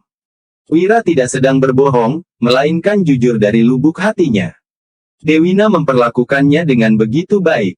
Jika membuatnya kecewa, hati Wira tidak akan pernah tenang. Tanpa Dewina, semua rencana Wira tidak akan berjalan semulus itu. Bagaimanapun, ada begitu banyak orang yang ingin membunuhnya. Meskipun dia bekerja sama dengan Ibu Suri, jika segalanya tidak berjalan lancar, dia tidak mungkin menyelesaikan masalah secepat itu. Dia juga tidak akan bisa segera kembali ke kerajaan Nuala. Dewina benar-benar banyak membantunya. Makasih, tapi apa istrimu bakal keberatan dengan kehadiranku? Tanya Dewina lagi dengan cemas. Nggak akan, justru karena istriku sangat penurut, aku jadi ragu. Kamu seharusnya bisa mengerti, jawab Wira. Dewina mengangguk dan berkata, orang lain pasti senang memiliki istri seperti itu, tapi kamu sangat mencintai istrimu sehingga khawatir akan melukai hatinya. Aku mengerti dan, aku sangat tersentuh. Kata-kata Dewina membuat Wira tertegun. Tersentuh? Tanya Wira. Tentu saja, ini menunjukkan kalau kamu adalah orang yang layak dipercaya. Siapa yang nggak tersentuh dengan suami seperti itu? Ujar Dewina sambil tersenyum. Wira menggelengkan kepalanya sambil terkekeh-kekeh. Nilai-nilai di dunia ini membuat Wira merasa sedikit tidak nyaman. Bagaimanapun, prinsip monogami sudah mengakar di dirinya. Namun, dia yakin dirinya tidak akan berubah. Sebab, dia memaknai cinta sesuai prinsip pemikiran dunia lain, berbeda dengan kebanyakan orang-orang dari dunia ini. Bab 766. Keesokan harinya, Senia sang Ibu Suri mengadakan perjamuan. Senia senang karena permasalahan internal dan eksternal kerajaan Agrel telah terselesaikan. Wira juga diundang untuk turut merayakannya. Senia melirik Wira sekilas. Dia sudah berjanji akan memberi Wira solusi untuk melindungi diri di kerajaan Nuala. Dia tentu akan menepati janjinya. Semuanya, seluruh negeri bersukacita, aku pun sangat gembira. Hari ini, aku akan mengeluarkan dekret, ungkap Senia. Ucapannya ini membuat semua menteri sontak tertegun. Aku memutuskan untuk menobatkan Wira sebagai Raja Utar di kerajaan Agrel. Dia akan menjadi raja pertama dengan gelar kehormatan khusus di kerajaan Agrel. Posisinya akan sejajar dengan 3 raja lainnya. Gelar ini akan diteruskan turun-temurun dan tidak akan berubah selamanya. Lanjut Senia di hadapan semua orang. Begitu dekret kerajaan ini diumumkan, raut wajah semua orang tampak terkejut. Wira menjadi raja kerajaan Agrel. Raja pertama dengan gelar kehormatan khusus. Ini benar-benar sulit dipercaya. Para menteri buru-buru menyatakan keengganan mereka. Yang mulia, itu mustahil. Tahta kerajaan Agrel adalah milik orang-orang dengan darah bangsawan. Wira bukan rakyat kerajaan Agrel, apalagi keturunan keluarga kerajaan. Mana bisa dia menjadi raja? Benar, ini benar-benar tidak bisa diterima. Yang mulia, mohon pertimbangkan lagi. Para menteri ini menolak keputusan Senia juga demi kepentingan kerajaan Agrel. Hanya saja, pandangan mereka kurang jauh sehingga mereka tidak bisa melihat keuntungan dari keputusan itu. Raja Kresna adalah yang pertama kali berdiri dan berkata, Yang mulia, biarpun menobatkan Wira sebagai Raja Utar berada di luar tradisi, kontribusi Wira sangat besar pada kerajaan ini. Hamba rasa Wira pantas memangku tahta. Semua orang langsung tercengang. Raja Kresna yang tidak pernah ikut campur dalam politik adalah orang pertama yang membela Wira. Apa maksudnya ini? Saat semuanya masih terheran-heran, Raja Ararya juga berdiri dan berujar. Yang mulia, hamba setuju Wira menerima gelar ini. Diandra pun menimpali. Yang mulia, hamba juga setuju kalau Wira pantas mendapatkan tahta. Mereka semua tahu bahwa Wira adalah pria berbakat.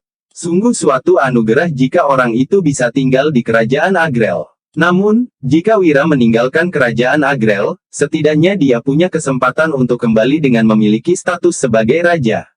Itulah yang ada dalam pikiran mereka bertiga.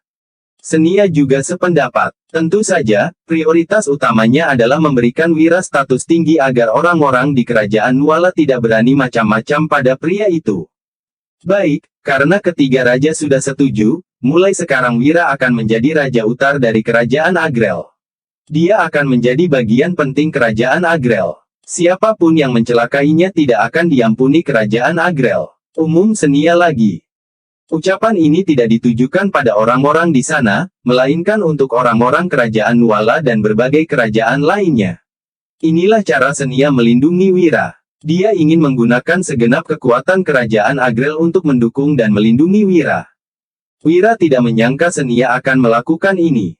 Keputusan wanita itu mengejutkannya, membuatnya menghela napas panjang. Kembali ke kerajaan Nuala dengan membawa status ini akan mendatangkan banyak masalah baginya. Namun, Wira juga tahu bahwa tanpa gelar itu, dia akan sangat kesulitan kembali ke kerajaan Nuala. Orang-orang di istana tidak mungkin melepaskannya. Dengan status sebagai Raja Utar, setidaknya keamanannya terjamin. Wira, apa kamu bersedia? Tanya Senia sambil memandang Wira. Hamba bersedia, tapi, hamba punya satu permintaan, jawab Wira. Katakan, ujar Senia. Bab 767. Hamba ingin meminta izin yang mulia untuk berbisnis di kerajaan Agrel, kata Wira perlahan. Ucapannya ini membuat semua orang tertegun. Wira melakukan ini demi mengumpulkan pundi-pundi yang cukup. Di era ini, hanya orang-orang yang punya uang yang sanggup melawan penindasan. Jadi, Wira pun mulai membuat strategi. Tadinya, dia hanya ingin menjadi orang kaya. Namun, kini sudah terjadi berbagai hal yang rumit. Jika Wira ingin menjalani kehidupan yang bebas dan bahagia, dia harus membuat beberapa orang yang senang berbuat semena-mena tidak berani bertindak gegabah. Mengumpulkan uang adalah langkah pertamanya. Baik, sahut Senia, langsung menyetujui permintaan Wira. Bisnis Wira di kerajaan Agrel otomatis juga akan membantu perekonomian kerajaan Agrel. Ini akan menguntungkan kedua belah pihak. Tak lama, perjamuan itu pun berakhir. Berita tentang perjamuan malam itu tersebar ke kerajaan Nuala keesokan paginya dan sampai ke telinga Raja Bakir. Ardi si penasihat kanan langsung berkata, Yang mulia, Wira dinobatkan sebagai Raja Utar oleh kerajaan Agrel. Takutnya, dia sudah mengkhianati kerajaan Nuala. Kita tidak boleh berbelas kasihan pada orang itu. Dimas si Menteri Perindustrian juga menimpali. Iya, Yang mulia, Wira sudah berani bergabung dengan kerajaan Agrel. Dia dan seluruh keluarganya harus dihukum atas kejahatan itu. Mendengar ini, Kemal si penasihat kiri buru-buru berkata, Yang mulia, saat ini kita baru mendengar Wira dianugerahi gelar itu, tidak berarti dia benar-benar setuju. Terlebih lagi, Wira pasti menjalani hari-hari sulit di kerajaan Agrel. Dengan status ini, dia setidaknya punya jaminan. Hamba rasa dia menerima gelar ini karena dia juga ingin kembali ke kerajaan Nuala secepat mungkin. Meski berkata begitu, Kemal merasa sangat tidak senang. Wira telah melakukan banyak hal yang menyebabkan kedengkian Raja Bakir. Kemal bahkan tidak akan terkejut jika Wira memilih untuk tinggal di kerajaan Agrel. Namun, dia percaya pada pria itu. Iqbal berkata bahwa Wira adalah pribadi yang menghargai cinta dan berbudi luhur. Dia tidak mungkin meninggalkan istri, keluarga, dan orang-orang dusun Darmadi. Jadi, Kemal yakin bahwa Wira akan kembali. Selain itu, Kemal diam-diam juga turut gembira bagi Wira. Dengan statusnya sekarang, Wira dapat melindungi dirinya sendiri dimanapun dia berada. Setidaknya, istana tidak akan berani mempersulit Wira. Sebab, siapapun yang berani mencelakai Wira akan memancing kemarahan kerajaan Agrel. Jika kedua kerajaan kembali berperang, itu akan sangat merugikan kerajaan Nuala. Wajah Raja Bakir menjadi sangat muram. Dia tidak menyangka Wira akan diangkat menjadi Raja Utar di kerajaan Agrel. Wira menjadi raja dengan gelar kehormatan khusus pertama dalam sejarah kerajaan Agrel. Kehormatan yang diterima Wira ini membuatnya sangat marah. Raja Bakir merasa seperti dikhianati.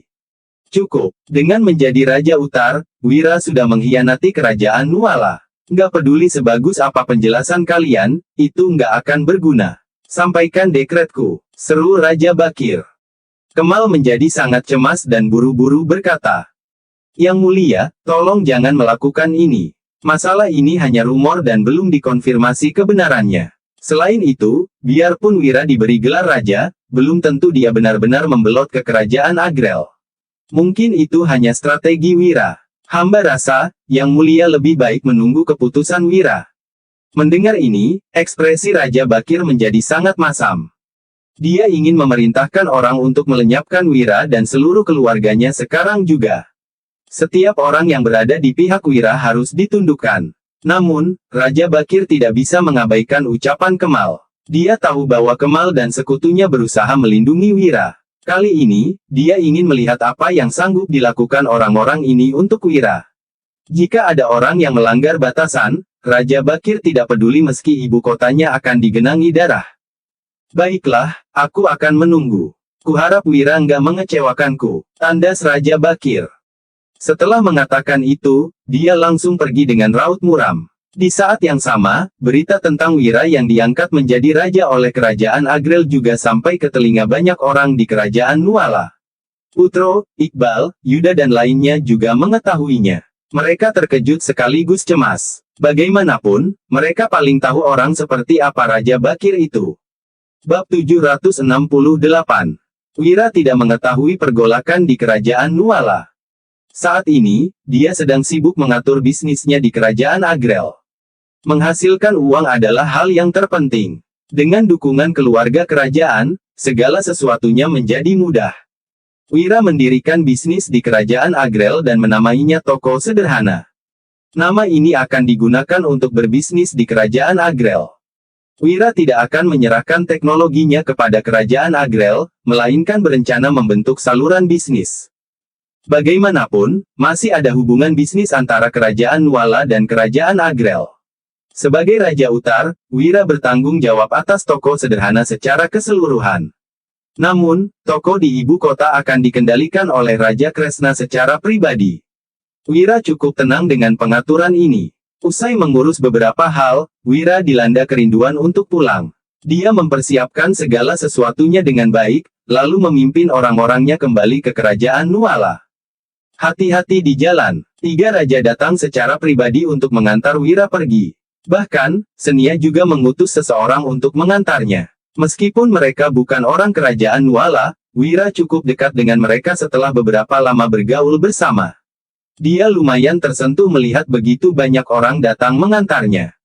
Perpisahan bukanlah akhir, kita akan bertemu lagi di masa depan, ujar Wira sambil menangkupkan tinjunya. Dia pun segera membawa orang-orang yang datang bersamanya meninggalkan kerajaan Agrel. Namun, ada tambahan 1 orang yang ikut dengannya. Dia adalah Dewina. Ayah, aku, lirih Dewina sambil memandang Raja Kresna dengan sedikit enggan. Pergilah, aku nggak khawatir kalau Raja Utar ada di sisimu, ujar Raja Kresna sambil mengulum senyum. Dengan tatapan sayang, dia mengusap lembut kepala Dewina. Iya, sahut Dewina. Kemudian, dia naik ke atas kuda putihnya dan melambaikan tangan. Rombongan itu melajukan kuda dan berderap meninggalkan kerajaan Agrel. Biarpun Wira kembali ke kerajaan Nuala, di sana nggak aman, ujar Raja Kresna sambil menghela napas. Bisa dibilang, Wira sudah dianggapnya sebagai menantu. Dia tentu saja mengkhawatirkan pria itu. Tenanglah, anak itu sangat cerdik, hibur Raja Ararya sambil memicingkan matanya yang masih memancarkan kengerian. Baik pergi maupun pulang, Wira sama khawatirnya. Dia tahu informasi bahwa dia dinobatkan menjadi Raja Utar pasti sudah menyebar ke kerajaan Nuala. Namun, Wira tidak ingin mengkhawatirkan apa pendapat istana sekarang. Saat ini, dia hanya ingin segera pulang ke Dusun Darmadi. Kak Wira, apa kita bakal langsung pulang? Tanya Danu dengan tatapan riang. Bagaimanapun, dia sudah pergi terlalu lama. Sejak Wira pergi ke Provinsi Jawali untuk menjemput Wulan, mereka belum pernah kembali selama setahun. Sebaik apapun keadaan di luar, Danu masih lebih senang tinggal di Dusun Darmadi. Iya dong, sahut Wira sambil tersenyum gembira. Tanpa halangan apapun, sekelompok orang itu meninggalkan kerajaan Agrel dan segera memasuki wilayah kerajaan Nuala. Pasukan perbatasan berada di sana, tetapi batang hidung Yuda tidak terlihat. Wira tidak mengenal jenderal yang menjaga perbatasan, tetapi dia harus melewati tempat ini untuk kembali ke kerajaan Nuala. Gerbang kerajaan Nuala sudah di depan mata. Dilihat dari kejauhan, ada sekitar 100.000 pasukan yang ditempatkan di sini. Formasi ini cukup mengintimidasi. Berhenti. Mendadak, terdengar peringatan keras dari markas militer di dekat sana. Wira lantas berseru. Aku Wira, Duta Tuk Kerajaan Agrel, tolong biarkan aku lewat. Mendengar itu, Serdadu yang memperingatkan Wira tadi segera masuk ke markas untuk melapor. Tak lama kemudian, sebuah tim yang terdiri dari 500 orang melangkah mendekat. Bab 769. Orang yang mengepalai tim itu adalah seorang pria berbaju zirah perak yang berkarisma. Dia berujar, "Salam, Tuan Wahyudi. Namaku Gani, Jenderal pendamping di bawah komando Panglima Yuda." Wira menghela napas lega karena orang yang datang adalah anak buah Yuda. Di antara orang-orang istana kerajaan Nuala, satu-satunya yang bisa dipercaya oleh Wira adalah Yuda. Dia tidak mempercayai orang lain, bahkan penasihat kiri sekalipun. "Aku sudah bukan penasihat militer. Mulai sekarang, panggil saja aku Tuan Wira," sahut Wira sambil tersenyum. Reputasinya sebagai penasihat militer telah menimbulkan banyak masalah untuknya. Setidaknya, sejak namanya dikenal sebagai penasihat militer, dia jadi diwaspadai orang istana. Hingga sekarang, dia tidak pernah lagi memiliki hari yang damai. "Tuan Wahyudi, bisa saja, kamu akan selamanya menjadi penasihat militer kami." "Silakan, Tuan Wahyudi," ujar Gani penuh hormat. Dia bahkan menggiring sendiri kuda Wira. "Jenderal Gani, kamu nggak perlu sesungkan ini. Kamu adalah jenderal pendamping, mana bisa aku membiarkanmu menggiring kudaku?" ujar Wira, buru-buru menghentikan Gani. "Nggak masalah. Panglima Yuda sudah berpesan untuk memperlakukanmu seperti aku memperlakukannya. Jadi, tolong jangan menolak," sahut Gani, masih dengan nada penuh hormatnya. Wira menghela napas dan tidak mengatakan apa-apa lagi. Dia mengikuti Gani yang menggiring kudanya ke markas militer pasukan garda depan. Setelah sampai di sana, Gani segera mengatur tempat untuk Wira, lalu mengadakan jamuan dan mempersilakan Wira duduk di kursi utama. "Tuan Wahyudi, silakan duduk," ujarnya. "Jenderal Gani, tolong jangan begini.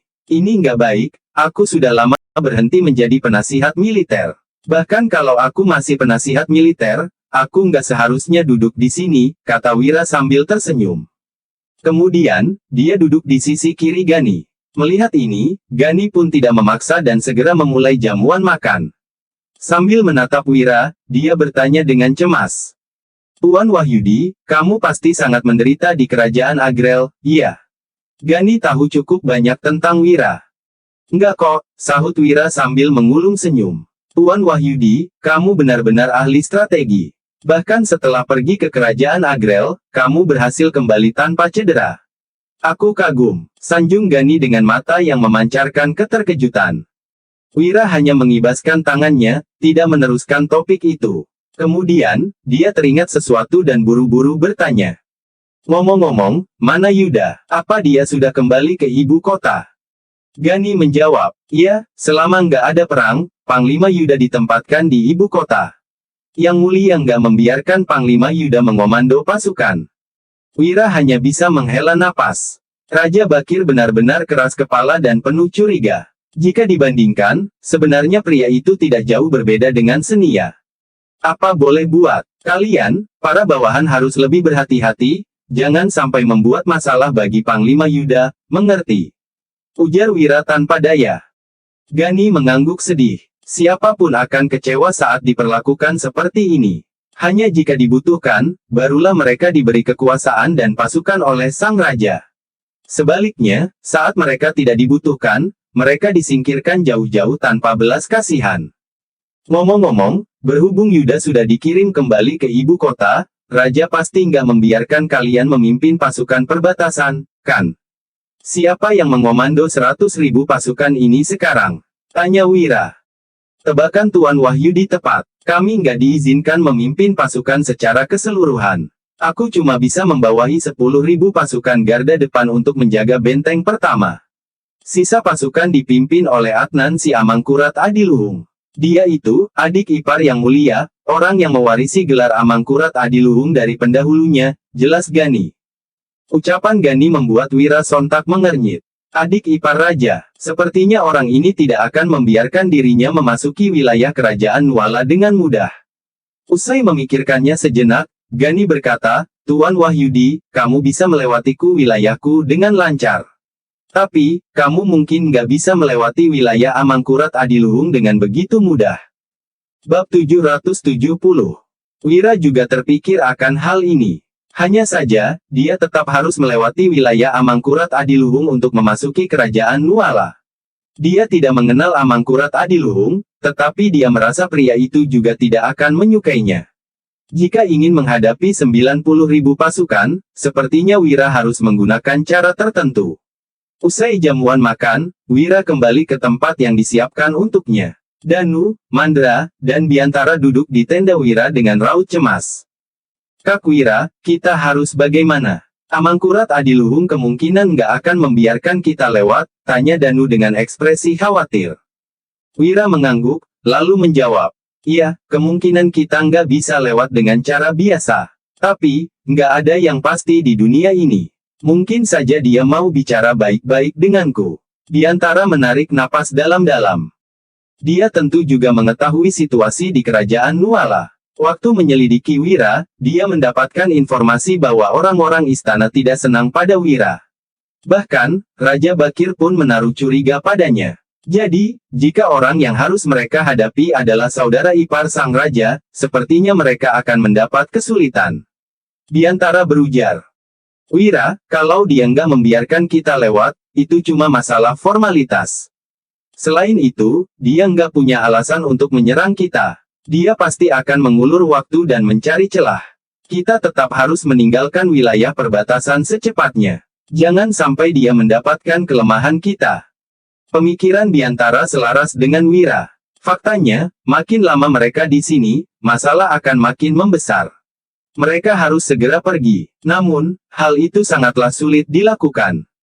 Besok, kita ke markas militer dan cari tahu apa yang hendak dilakukan Amangkurat Adiluhung, putus Wira sambil menghela napas berat. Padahal, Wira juga rakyat kerajaan Nuala, tetapi dia kesulitan pulang ke rumahnya sendiri.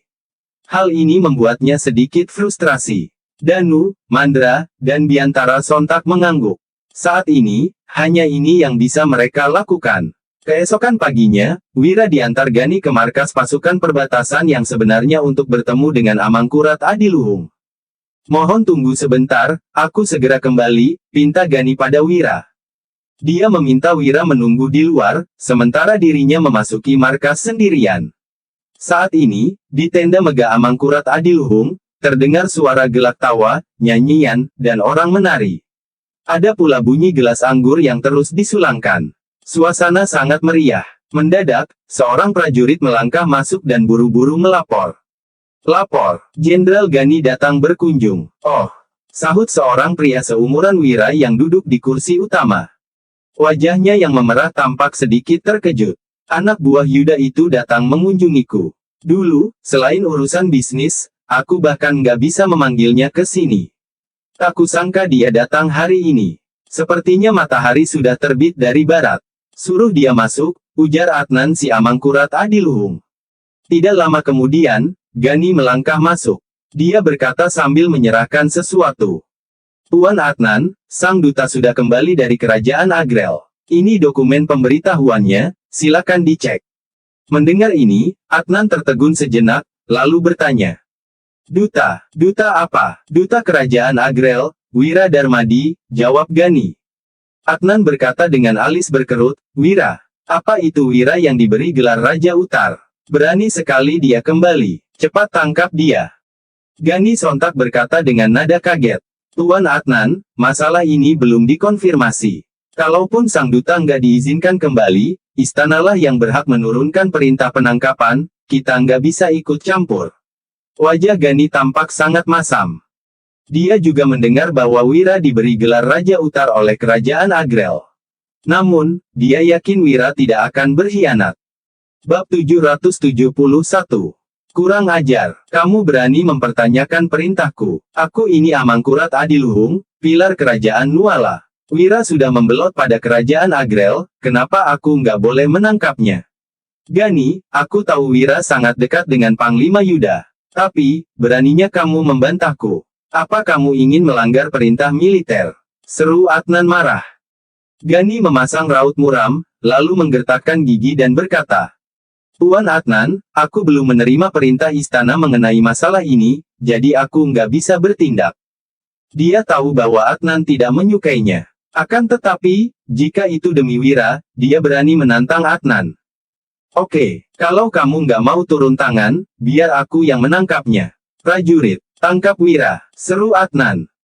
Mendengar ini, seorang prajurit langsung mengiyakan. Sekelompok orang segera keluar dari tenda, lalu mendapati Wira di kejauhan.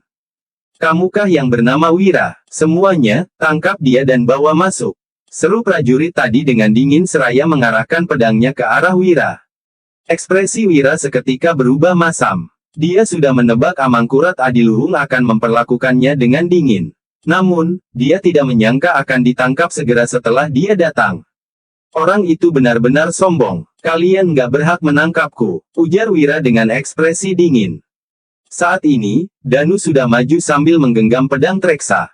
Jika orang-orang ini berani menyerang, Danu akan langsung menghabisi mereka. Melihat Danu melindungi Wira, para prajurit itu juga mendengus dingin. "Kamu berani melawan? Cari mati. Cepat tangkap dia," seru pemimpin para prajurit itu. Puluhan orang itu bergegas maju. Danu yang matanya memancarkan niat membunuh pun bersiap memulai pertarungan. Namun, Wira mendadak mengeluarkan senapannya dan menembak ke udara. "Kalian nggak berhak menangkapku. Kalau berani maju, kalian akan mati," ancam Wira sambil memandang mereka dengan dingin. Dia mengarahkan moncong senapan ke puluhan orang itu supaya mereka tidak berani bertindak gegabah. Tidak banyak peluru di dalam senapan ini, tetapi tidak ada seorang pun yang berani mengambil risiko. "Berani sekali kamu," seru si pemimpin. Dia tidak menyangka Wira berani menodongkan senapan ke arah mereka. "Nggak ada gunanya aku bicara dengan kalian. Pimpin jalan, aku mau bertemu Tuan Adnan," ujar Wira sambil mendengus dingin. Mereka semua hanya antek Adnan, dia malas meladeni mereka. Si pemimpin berpikir sejenak, lalu memutuskan untuk membiarkan Wira masuk ke tenda. Dia berhenti mencoba menangkap Wira, sebaliknya dia justru memimpin jalan. Tak lama kemudian, Wira dan Danu masuk ke tenda. Wajah Gani sangat masam, hal yang paling dikhawatirkan telah terjadi. Adnan ingin turun tangan menangkap Wira. "Apa kamu Amangkurat Adiluhung?" tanya Wira begitu masuk. Nada bicaranya sangat datar, tetapi senapan terus berada dalam genggaman tangannya. "Wira, beraninya kamu masuk ke sini? Hei, bukannya aku menyuruh kalian untuk menangkapnya," seru Adnan dengan marah. Namun, usai berkata begitu, mendadak terdengar suara tembakan dan helm besi di kepalanya langsung terlepas. "Adnan, kalau kamu berani menyentuhku, kamu akan mati hari ini," ancam Wira. Tembakan Wira begitu cepat sehingga helm besi di kepala Adnan langsung terlepas sebelum dia sempat bereaksi. "Berani-beraninya kamu menembakku, lancang!" teriak Adnan. Belum pernah ada orang yang berani selancang ini padanya. Wira mendengus dingin, lalu berkata dengan ekspresi muram. "Aku bermaksud bicara baik-baik denganmu, tapi kamu nggak mau. Jadi, aku cuma bisa memaksamu untuk tenang. Adnan, bisakah kita bicara sekarang? Atau kamu ingin mati di tanganku?" Dia menatap Adnan dengan sorot mata yang sangat dingin. Bab 772. Mendengar itu, ekspresi Adnan sontak berubah sangat masam. Dia sangat ingin menghabisi Wira. Orang ini bukan hanya berada di pihak Yuda, tetapi juga menjadi ancaman bagi Raja Bakir. Adnan tentu saja ingin membantu saudara iparnya menyingkirkan Wira. Adnan mengira dengan 90.000 pasukan di bawah komandonya, dia bisa menghabisi Wira dengan mudah. Tidak disangka, orang ini ternyata memiliki senapan. Jika begini, Adnan pun tidak berani bertindak gegabah. "Wira, nggak ada gunanya kamu mengatakan apapun. Kamu sudah membelot pada kerajaan Agrel dengan menerima gelar sebagai Raja Utar. Atas dasar apa aku nggak boleh menghabisimu?" bentak Adnan. Alhasil, Wira seketika tertawa. "Kamu tahu kalau aku dinobatkan sebagai Raja Utar, tapi apa kamu tahu apa lagi yang dikatakan Ibu Suri Kerajaan Agrel?" ujar Wira dengan datar seraya memandang Adnan. Adnan tertegun sejenak, lalu bertanya dengan alis berkerut. Apa? Jadi kamu cuma tahu kalau aku dinobatkan sebagai Raja Utar. Kalau begitu, aku akan memberitahumu. Aku dinobatkan sebagai Raja Utar, salah satu dari 4 raja kerajaan Agrel. Ibu Suri mengatakan, siapapun di dunia ini yang berani menyentuhku akan menanggung amarah kerajaan Agrel. Apa kamu ingin melihat pasukan kerajaan Agrel menyerang kerajaan Nuala? Ujar Wira. Mendengar ini, Adnan akhirnya ingat. Setelah upacara pengangkatan hari itu, Ibu Suri Kerajaan Agrel juga mengumumkan sesuatu. Siapapun di dunia ini yang berani menyentuh Wira akan menjadi musuh Kerajaan Agrel. Adnan tidak memedulikan ucapan itu dan menganggapnya sebagai lelucon. Saat mendengar Wira mengungkitnya sekarang, dia juga masih tidak peduli. Adnan tertawa dan berkata, "Wira, kamu terlalu sombong. Kamu pikir kamu ini siapa? Kamu cuma orang buangan yang dikirim kembali oleh kerajaan Agrel. Kerajaan Nuala membuangmu, sekarang kerajaan Agrel juga meninggalkanmu.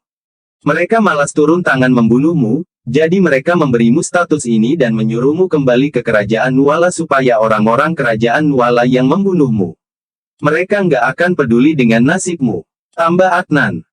Adnan tidak bodoh, setidaknya logikanya masih bisa sedikit bekerja. Wira membalas, "Oh ya, kalau mereka memang ingin membiarkan kerajaan Nuala membunuhku, mereka bisa memberiku posisi resmi apapun.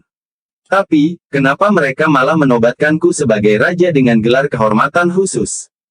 Apa kamu tahu posisi Raja Utar ini? Apa kamu tahu, dari sekian banyak pejabat di kerajaan Agrel, cuma ada 4 raja. Kamu tentu tahu, kerajaan Agrel akan kehilangan gengsi kalau gagal memenuhi janjinya itu," tambah Wira sambil mendengus. Kata-kata ini membuat Adnan tertegun. Dia mengira Wira dikirim kembali oleh kerajaan Agrel untuk dibunuh oleh kerajaan Nuala. Namun, dia dibuat terkejut oleh ucapan Wira barusan.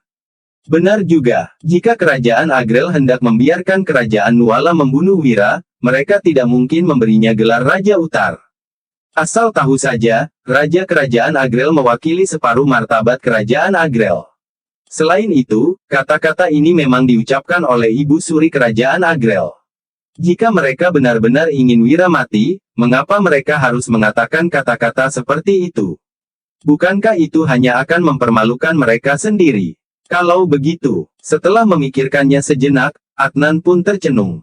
Mungkinkah kerajaan Agrel bertindak sejauh itu demi melindungi Wira?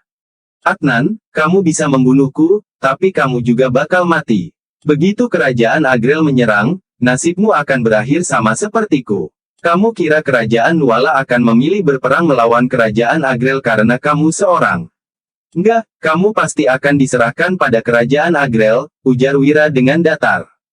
Kata-kata itu membuat jantung Adnan berdebar cepat. Benar, begitu perang pecah, Raja Bakir pasti tidak akan melindungi dirinya. Setidaknya, dia tidak berani bertaruh tentang hal ini. Apa sebaiknya dia membiarkan Wira pergi saja? Bab 773. Adnan sulit menerima hal ini.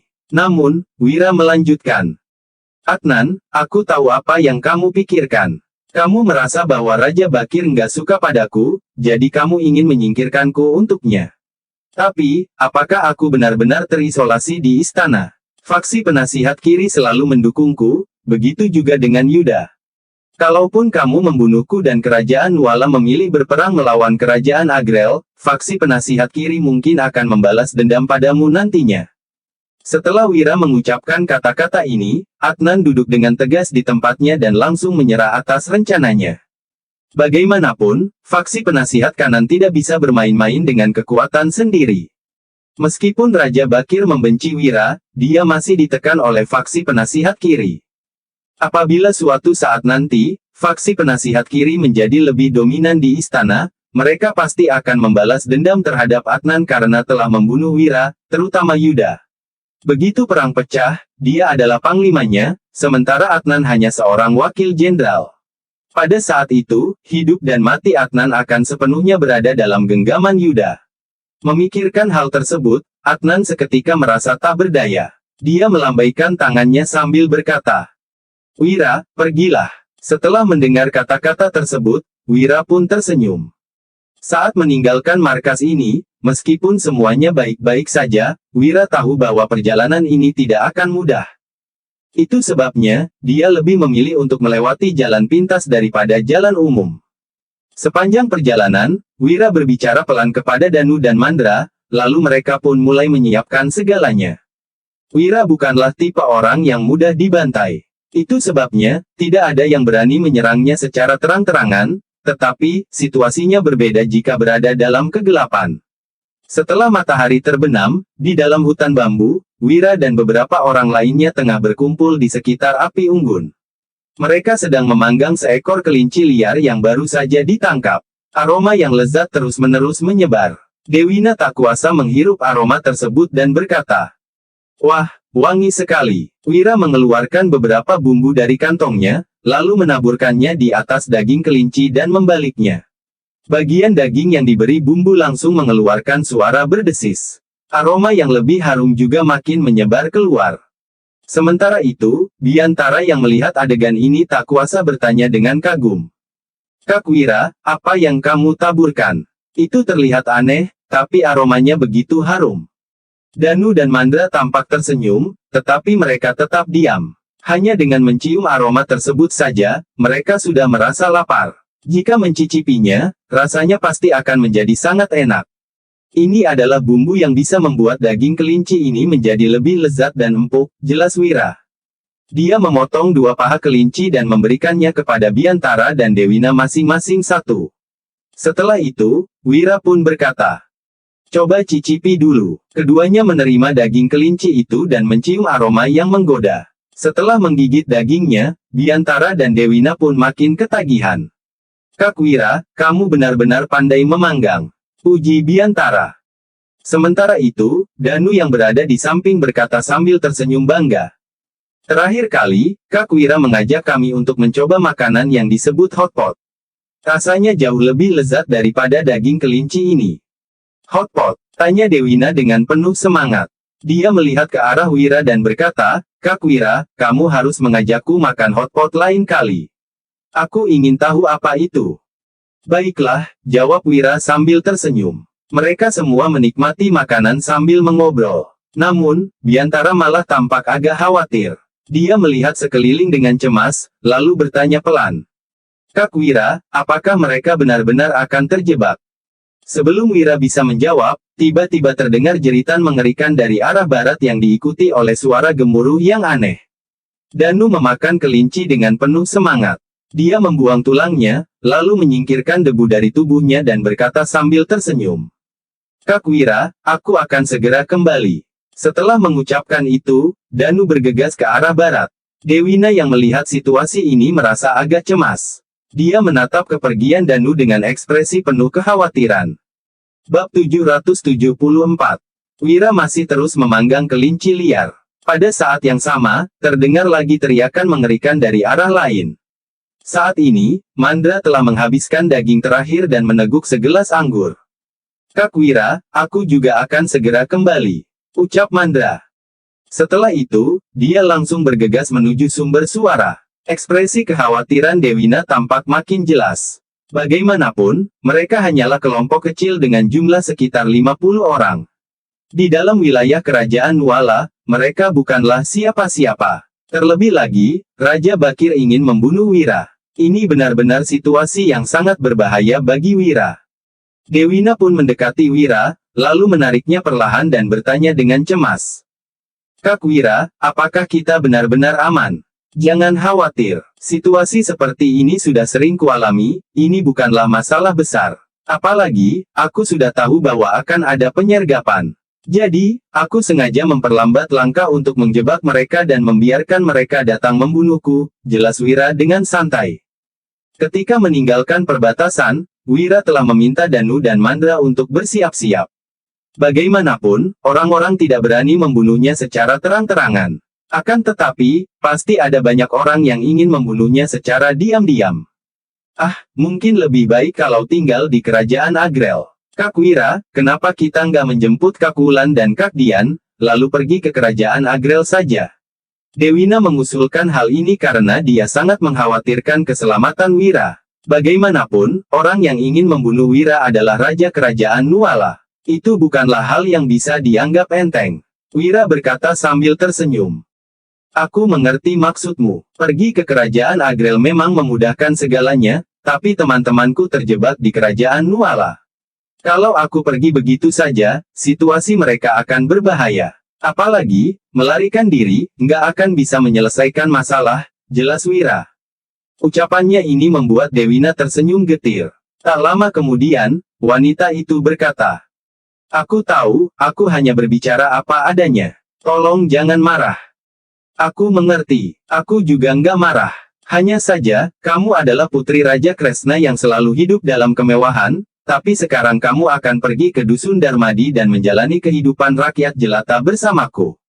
Aku khawatir kamu akan menderita bersamaku, ucap Wira dengan jujur.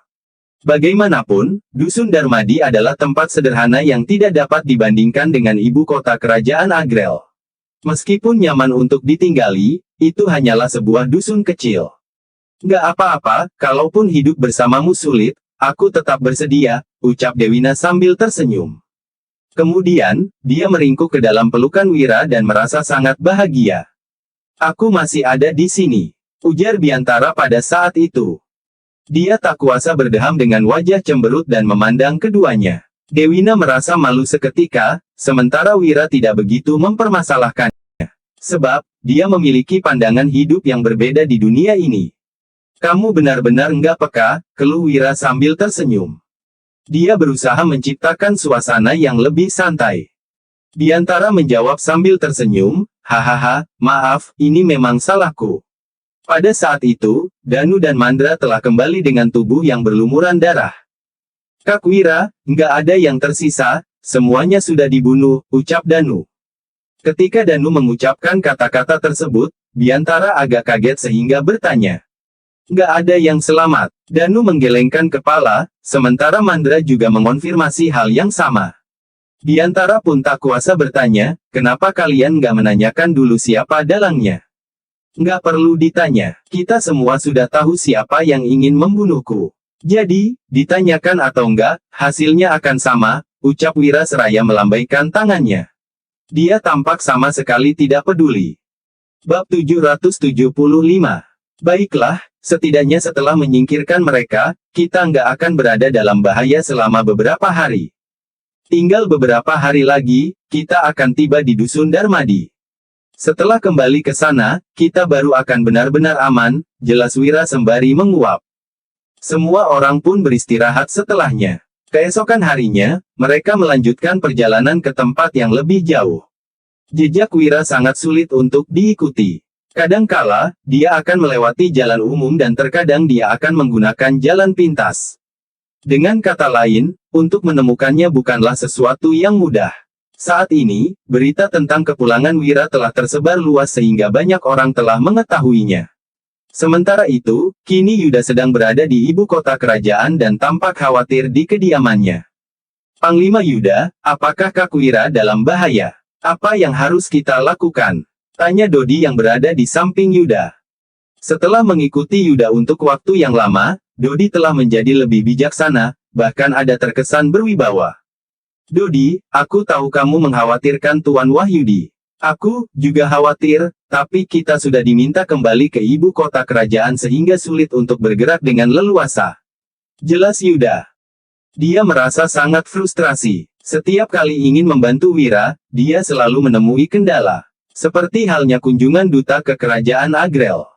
Sebelumnya, situasinya terulang kembali ketika Wira hendak kembali ke kerajaan Nuala. Kemarin, setelah menerima surat dari jenderal pendamping, Yuda merasa sangat cemas. Dia tidak menyangka bahwa situasi yang dihadapi Wira di perbatasan ternyata begitu berbahaya. Yuda sangat khawatir. Entah apa yang dipikirkan oleh Raja Bakir. Dialah yang mengutus Kak Wira ke kerajaan Agrel. Setelah Kak Wira kembali, dia malah ingin membunuhnya. Sikapnya ini sungguh menjengkelkan, ucap Dodi dengan kesal. Yuda juga tampak emosi ketika mendengarnya. Dengan mengutus Wira sebagai duta untuk pergi ke kerajaan Agrel, Raja Bakir memang telah berniat untuk membuangnya. Setelah Wira kembali sendiri, dia malah ingin membunuhnya. Hal ini membuat Yuda yang selalu menjunjung tinggi keadilan merasa kesal di dalam hatinya. Dia mengambil napas dalam-dalam, lalu berjalan ke aula leluhur. Yuda melihat tablet roh ayahnya yang ditempatkan di atas altar, kemudian, Yuda pun berlutut di lantai dengan suasana hati yang sangat rumit. Dia berkata, "Ayah, kamu memintaku untuk melindungi kerajaan Nuala. Sejujurnya, aku benar-benar enggak tahu apa yang pantas untuk dilindungi. Raja Bakir benar-benar enggak logis. Sikapnya sungguh mengecewakan. Ayah pernah bilang bahwa kematian ayah akan menyadarkan Raja Bakir, tapi sekarang dia malah bertindak makin keterlaluan. Aku bisa bertahan hidup sampai sekarang karena menerima instruksi dari ayah sebelum ayah meninggal. Tapi, sekarang aku sudah menemukan tujuan hidupku sendiri. Ucap Yuda, aku nggak akan melawan ayah. Sama-sama demi kebaikan kerajaan Nuala, tapi kali ini aku akan melakukannya dengan caraku sendiri. Ujar Yuda sembari mengambil napas dalam-dalam. Sorot matanya memancarkan tekad yang kuat. Kemudian, dia langsung pergi ke istana untuk menghadap Raja Bakir. Yuda hendak pergi menemui Raja Bakir. Apapun yang terjadi, dia akan membuat Raja Bakir mengurungkan niatnya untuk membunuh Wira. Saat menerima kabar kedatangan Yuda, Raja Bakir tampak memicingkan matanya. Jelas, dia mengetahui maksud kedatangan Yuda, tetapi tetap menerimanya. Sebab, Yuda masih berguna untuk istana. Yuda memasuki ruang kerja istana dan mendapati Raja Bakir di sana. Dia langsung berlutut sembari berkata, "Hamba memberi hormat kepada Yang Mulia." Raja Bakir merespons sambil tersenyum. "Yuda, bangunlah. Apakah ada urusan penting yang membuatmu datang ke istana hari ini?" Yuda mengambil napas dalam-dalam, lalu menjawab, "Ya." Raja Bakir berkata seraya mengangguk, "Kalau ada urusan penting, katakan saja. Aku akan mendengarkanmu." Setelah itu, Raja Bakir pun melemparkan pandangan tajam pada Yuda. Meskipun Yuda menyadarinya, dia tetap tidak ragu untuk berbicara. "Yang Mulia, masalah Wira sudah menjadi perdebatan di istana selama beberapa waktu. Hamba sudah mendengar banyak tentang hal itu. Hari ini, hamba datang kemari juga demi masalah Wira."